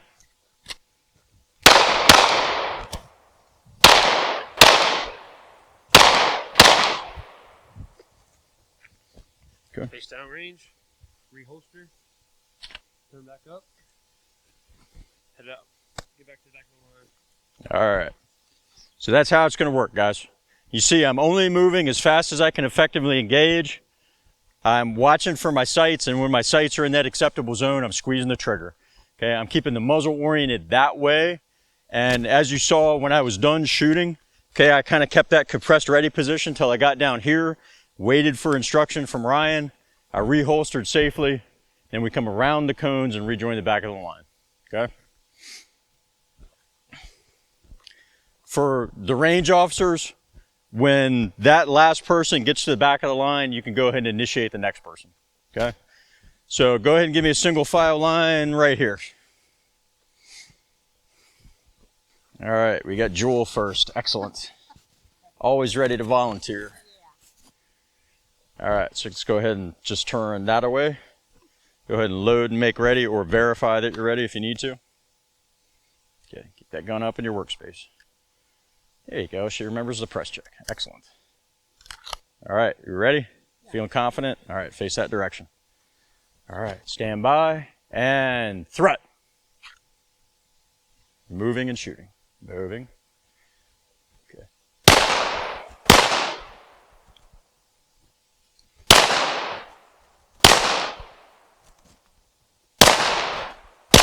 Nice job. Got all your hits. All right. Go ahead and face downrange. Okay. Scan, manage your ammo, and reholster. All right. Good deal. And let's go back around the cones. and rejoin the back of the line. All right, guys, a real quick point. Okay, so real quick, I just want to make a quick point of feedback. So we're not facing this direction and moving like this in this stutter step, okay? Our upper body, when we're in that isosceles, is just like a tank turret. We can move it and have it facing a direction independent of where our feet are headed, okay? So just like Ryan's doing, his toes are pointed that way, he's walking that way, but his upper body is oriented toward the threat. Does that make sense? All right, cool.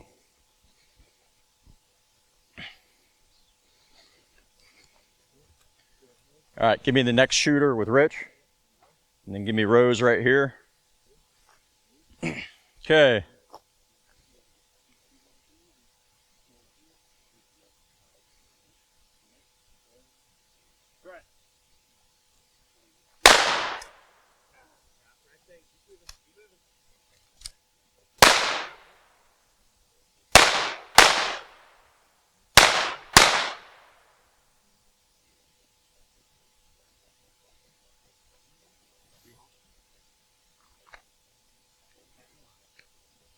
Okay, when he's halfway back up here between the cones, you can go ahead and initiate. Just let her move independently, and you stay with her. All right. Brett.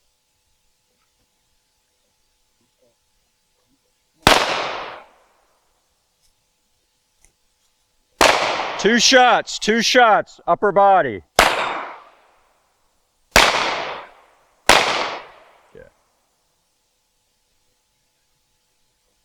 Okay, you go ahead and move up to the cone. You face that direction. Go ahead and load and make ready if you need to, or you can do a press check to verify.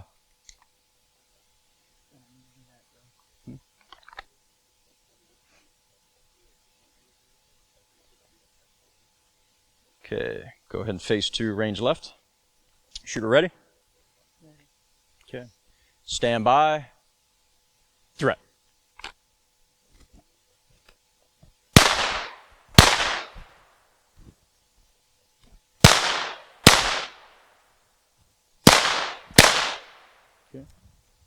Nice job. Face downrange.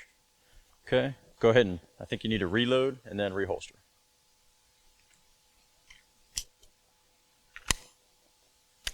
Finger off. All right. Back to the holster. Sometimes when you're doing your manipulations like reloading and stuff, you're getting the finger down into the trigger, or at least in the trigger guard. Okay. Just make sure it's up along the frame. You go ahead and retrieve your magazine. All right. And right back this way. Okay, so on command of threat, we're going to move that direction. We're going to address each of those 3 targets with 2 rounds center mass. Shooter ready? Stand by. Threat.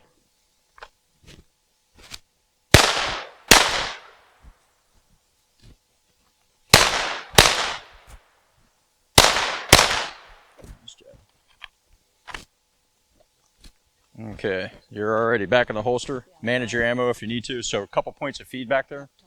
We don't necessarily have to be directly or in front of the target or parallel to it. You want to project that force as far ahead of you as you can, so you don't have this extreme angle. You have a little bit less, or I guess it would be a more acute angle. Okay, so we're shooting ahead of what we can see. So once we put 2 rounds on that bad guy, go ahead and move eyes, muzzle, target to the next one. Eyes, muzzle, target to the next one. Okay, and then we can go to our final point. Okay, so let's go ahead and circle around.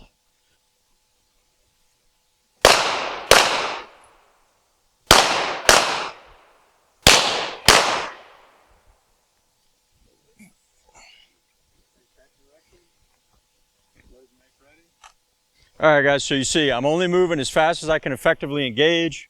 I'm getting relatively decent center mass hits, okay? Just pay attention to where that front sight's at. Squeeze the trigger. Again, like I said, we don't want to wait until we're like at a 90-degree angle to the target. We want to shoot a little bit ahead of where we're moving. That's it, yep. So pay attention to the front sight. Squeeze the trigger. Try to shoot the targets before you get to them, okay? And we'll go nice and slow. I think that's... Okay? I'm gonna move at your pace. Okay. All right. Shooter ready. Stand by. Threat. I can't even... You're good.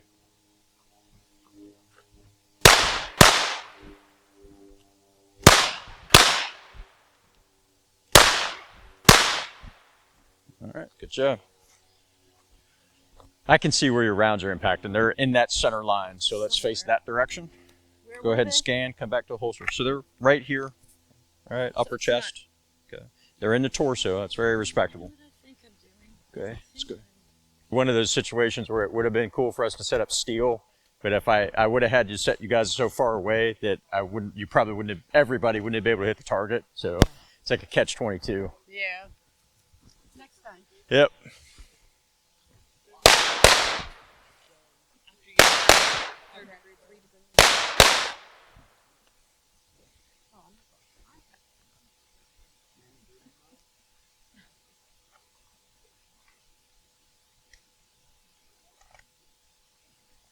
All right, guys. So what we're going to talk about now, we've worked on shooting and moving. Okay. More often than not, if we want to get from point A to point B, we just want to haul ass and get there. Okay. Because as you saw, shooting and moving, it's not always super accurate.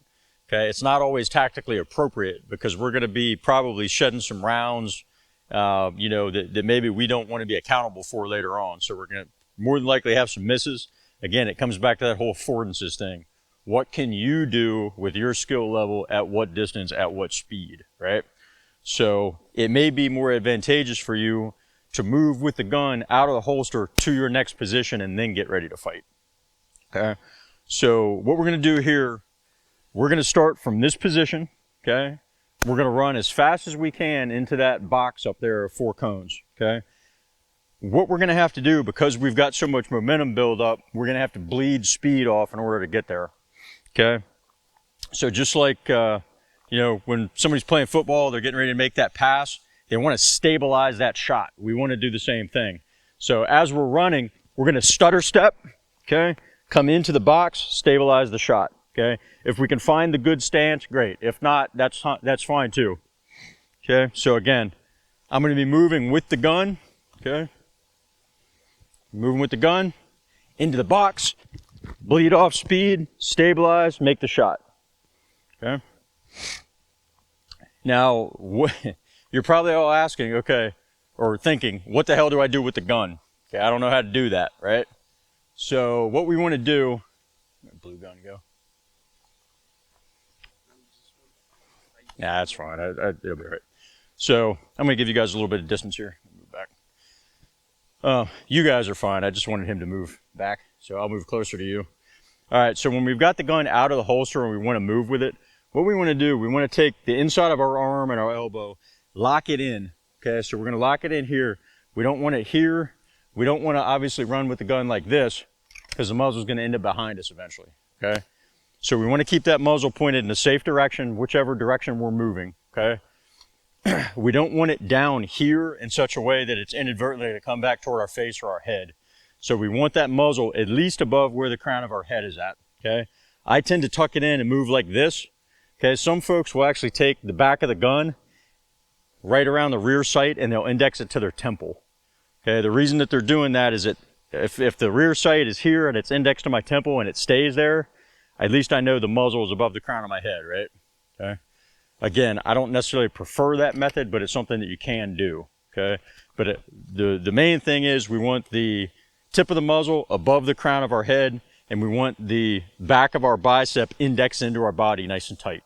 Okay, we're going to do this. We're going to do it dry, okay, with just our hand, no gun, at least 1 rep, so I can verify that everybody's got the movement down and we're not going to be doing anything unsafe. Okay, I'm going to go ahead and demonstrate it for you. When we get into that position, what we want to do is we're going to put 2 precise rounds into the upper thoracic cavity. Okay, for this drill, only rounds in that upper thoracic count. I'm going to mark each one so we're all going to be accountable. Okay. All right, so go ahead and put your eyes and ears in place. This is what it's going to look like. We're going to start with our dominant side foot touching this cone.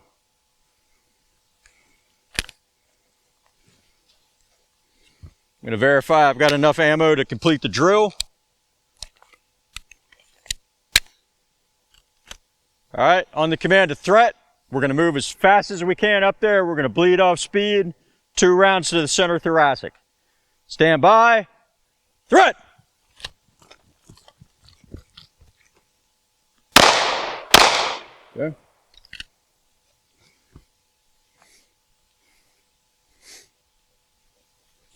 All right, 2-round center mass.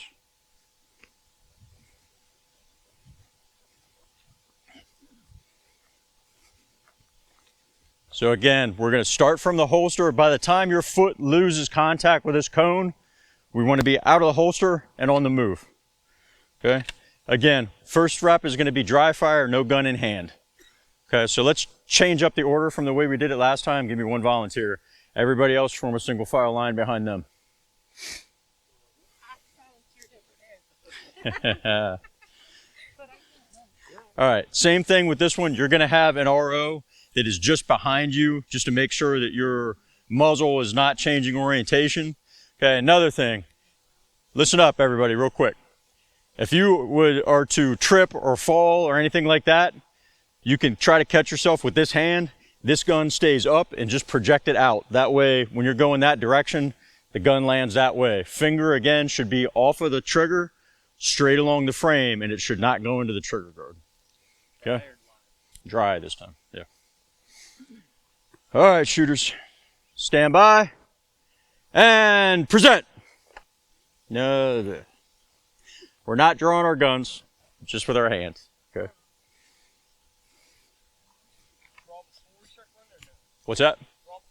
So for this dry rep, because they have loaded guns, I just want to make sure that they can keep their hand in the correct position. We're not going to have the gun in hand at all. So just clench your fist, project it out above your head, lock the bicep into the body, okay? All right, just for sake of consistency, everybody's going to go up, hook to the left, come back and rejoin the back of the line, okay? All right, ready? No gun in hand. Stand by and threat. What's that? All right, 2 shots. We hook to the left, rejoin the back of the line. Nobody's looking at you from that direction. You're going to be fine. That's correct. We're going to get up in the box. We're going to bleed off speed. Make 2 shots center mass. Okay? All right, shooter ready. Stand by and threat.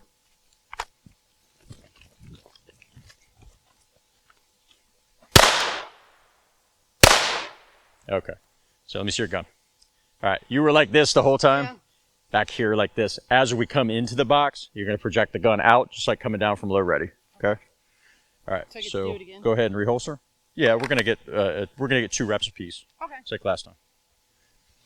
All right, guys. Feedback point, real quick. Okay.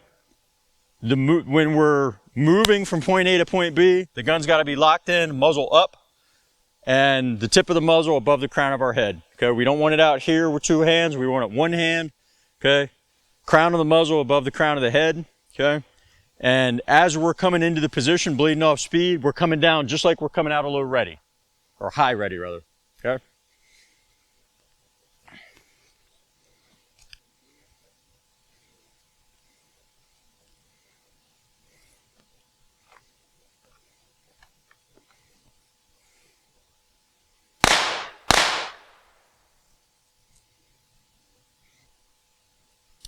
Let's go ahead and verify you got enough ammo to complete the drill. Good to go? Yeah. Confident? All right. I am. I did. You were. I was.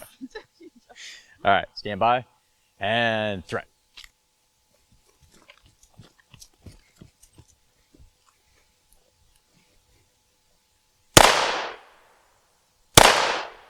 Okay, go ahead. Put the weapon on safe. Reholster. All right, are you loaded? You got enough ammo?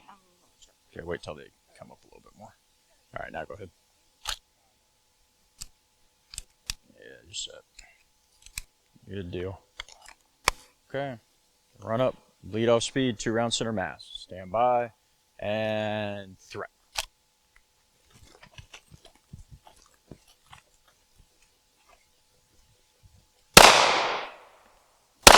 Excellent. And back to the holster. Let's see where you hit.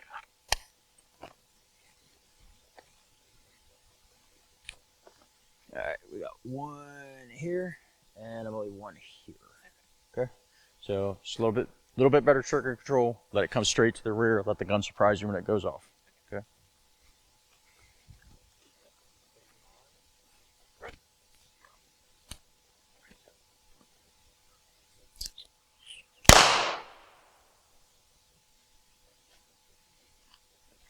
He's a brave man, our own for his wife. It's like an accidental insurance claim waiting to happen in front of 13 witnesses. $1 million policy last week. All right, you ready to go? Go ahead and verify if you need to that you got enough ammo in the gun. Got it? All right, cool. One shot in the T-zone. Stand by and threat.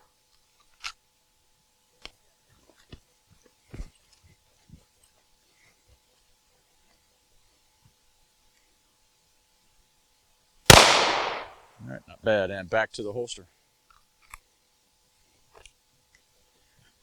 Just a little bit outside, but that would have gotten it done more than likely. Okay. Nice work. Okay, guys. So what we're going to talk about next is we're kind of dipping our toe in the tactical water a little bit, in that we want to talk about how we would kind of search and clear a structure, you know, whether it be in a parking lot, well, maybe not so much a parking lot, like an indoor parking garage, or, you know, shopping center. Our house would be the best and probably most primary example, okay? So what this concept's called, it's called angles of incidence, or more commonly it's going to be referred to as slicing the pie. Has anybody heard that terminology? Nope. Okay.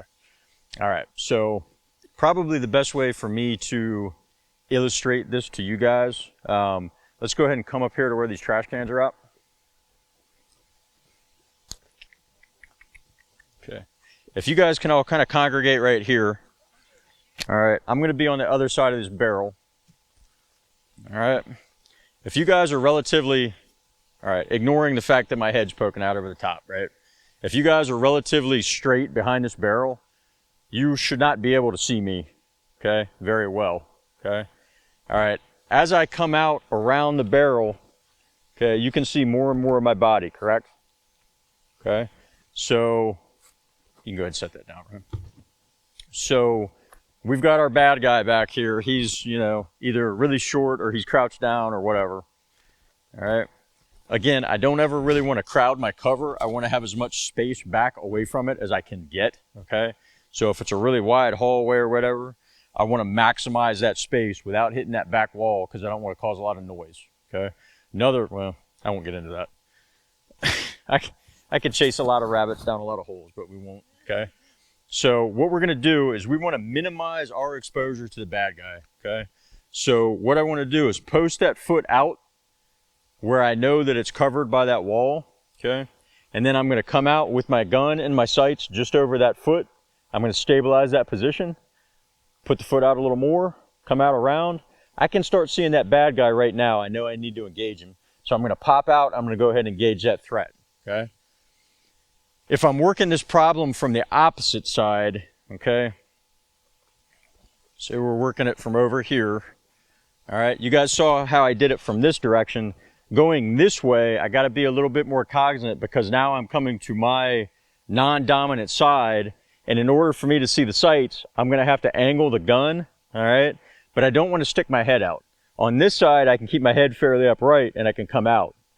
When I'm over here, the temptation is for me to stick the crown of my head out before the rest of my body. So I have to angle the gun, and I also have to angle my head in order to get that. Or I can transition the gun to my non-dominant side and now keep it upright, but I've given up a little bit of that dexterity, right? Does that make sense? It's going to make a lot more sense when we do it in about a minute, okay? So if you guys go ahead and step back a little bit. What's that? Right. You could. I mean, we're trying to shoot with both eyes open. We want to preserve that binocular vision, okay? And again, I'm leaning out, okay? I might have to reorient the handgun, okay, if I'm this way, all right? I might have to angle it over. I'm just trying not to project the side of my head out any further than where my foot is posted out to, okay? So what this is going to look like, I'm going to simulate that I'm searching a structure up to some sort of intersection. Okay. I'm going to search either in a low ready, like we talked about before, or a compressed ready, depending on what you feel is appropriate. Either one is fine. Okay. We could even do a high ready position if that's what you guys want to do. Just as long as the gun is not in front of your face and you can see what's downrange, it's totally appropriate. We're not going to be running or anything like this. This is a slow, clear search procedure type scenario. Okay. So go ahead and put your eyes and ears in place. Going to make sure that I have enough ammo to complete the drill. Okay. All right. From back here, I'm going to tell you to go ahead and come to your ready position. You go ahead and come to your preferred ready. We're going to move slowly up to the target. All right. Once we get to this cone, we're going to start to pie out. When I see the edge of that threat, I'm going to go ahead and stabilize my position. I'm going to pop out and engage with 2 rounds. Okay? And then I'm going to get back behind my cover. Simple as that. Anybody have any questions about what we're doing? All right, go ahead and give me a different volunteer to be first this time.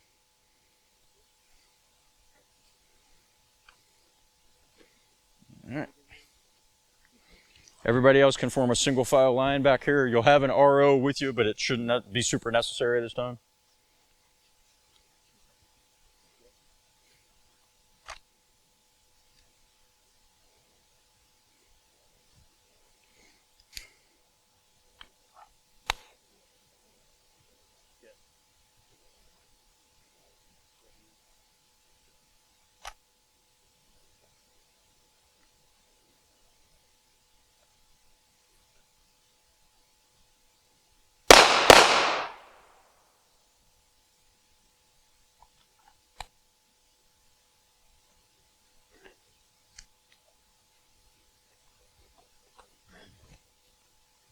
All right, shooter ready?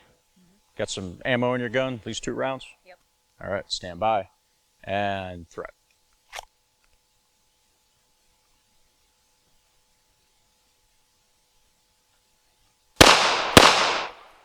All right, good. Nicely done. So again, you just want to be cautious about not overextending past the cover. Okay. You want to come out to where you're sure that you can't be seen and then lean out over the foot. Okay. All right, go to the back of the line.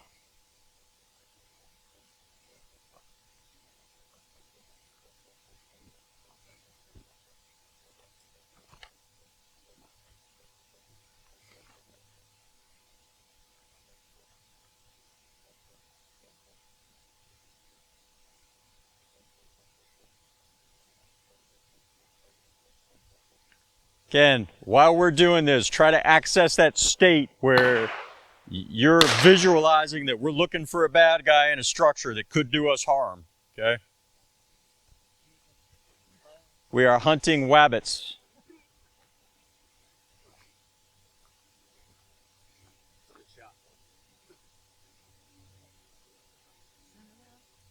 What's that? Center mass. Yep.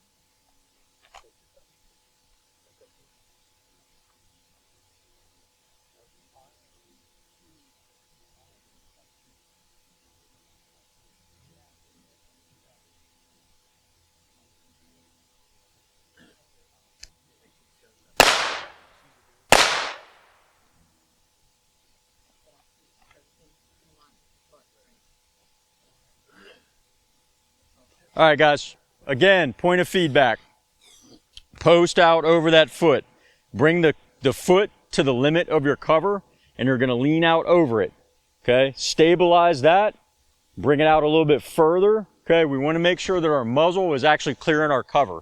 Okay? It's humorous here if we shoot Ryan's trash can, but if it's the real world and that's a cinder block wall, we've now put two rounds downrange that should have hit our bad guy that won't.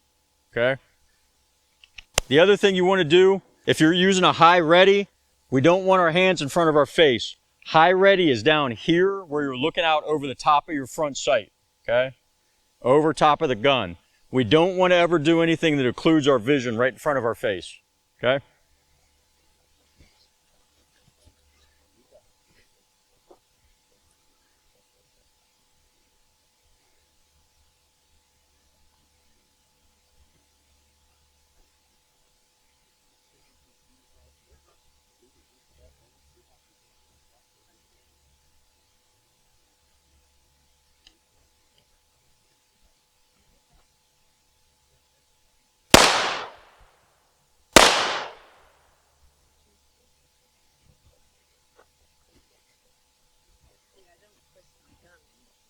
Who was you were the first shooter, correct?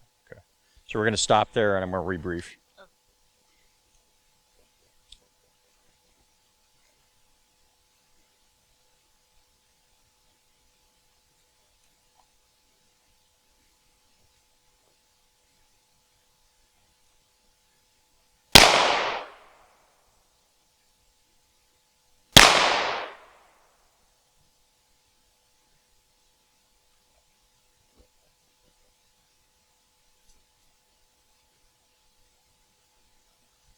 All right, we're almost done, guys. We got the rest of this evolution, and then 2 more after that, and we'll call it a day. Okay, you guys have done a great job. Thanks for hanging in. Thanks for paying attention and being safe. All right, so the next thing that we're going to do, we're going to pie that corner from the opposite side. So we're going to approach, okay? We're going to come out to the left, and again, we're posting that foot, coming out over it. We're orienting the gun in such a way that only a very small amount of our face and that muzzle are going to be exposed to that threat. As soon as we can see that threat, we're going to stabilize the position, okay? Punch out and address the threat. 2 round center mass. All right? Okay, go ahead and manage your ammo if you need to. I already checked. Okay, good deal. Excellent. Stand by. Again, we're going out to the left side of the barricade. Threat. Good. Get your firing grip. There you go. Okay, so you're posting out the left leg, and we're leaning out over it. Good. Excellent shooting. All right, back behind cover, and reholster. All right, nice job. Back to the line. The trash can survives another round.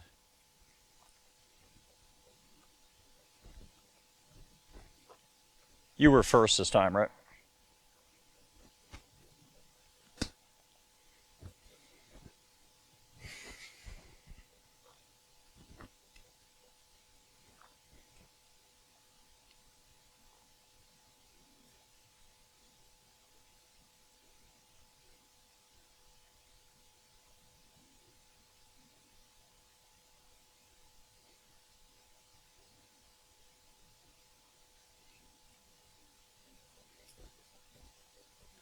Tell you what, anybody after Brandy, go ahead. If you guys want to go back, take a seat, take a quick break. Just keep your hands off your guns and stay in this immediate area, okay?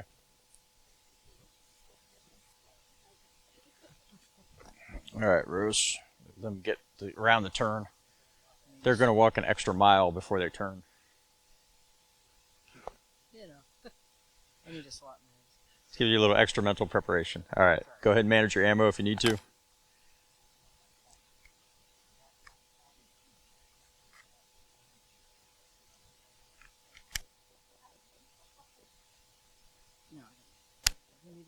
Okay. All right, stand by and threat. Again, we're going to the left side of the target.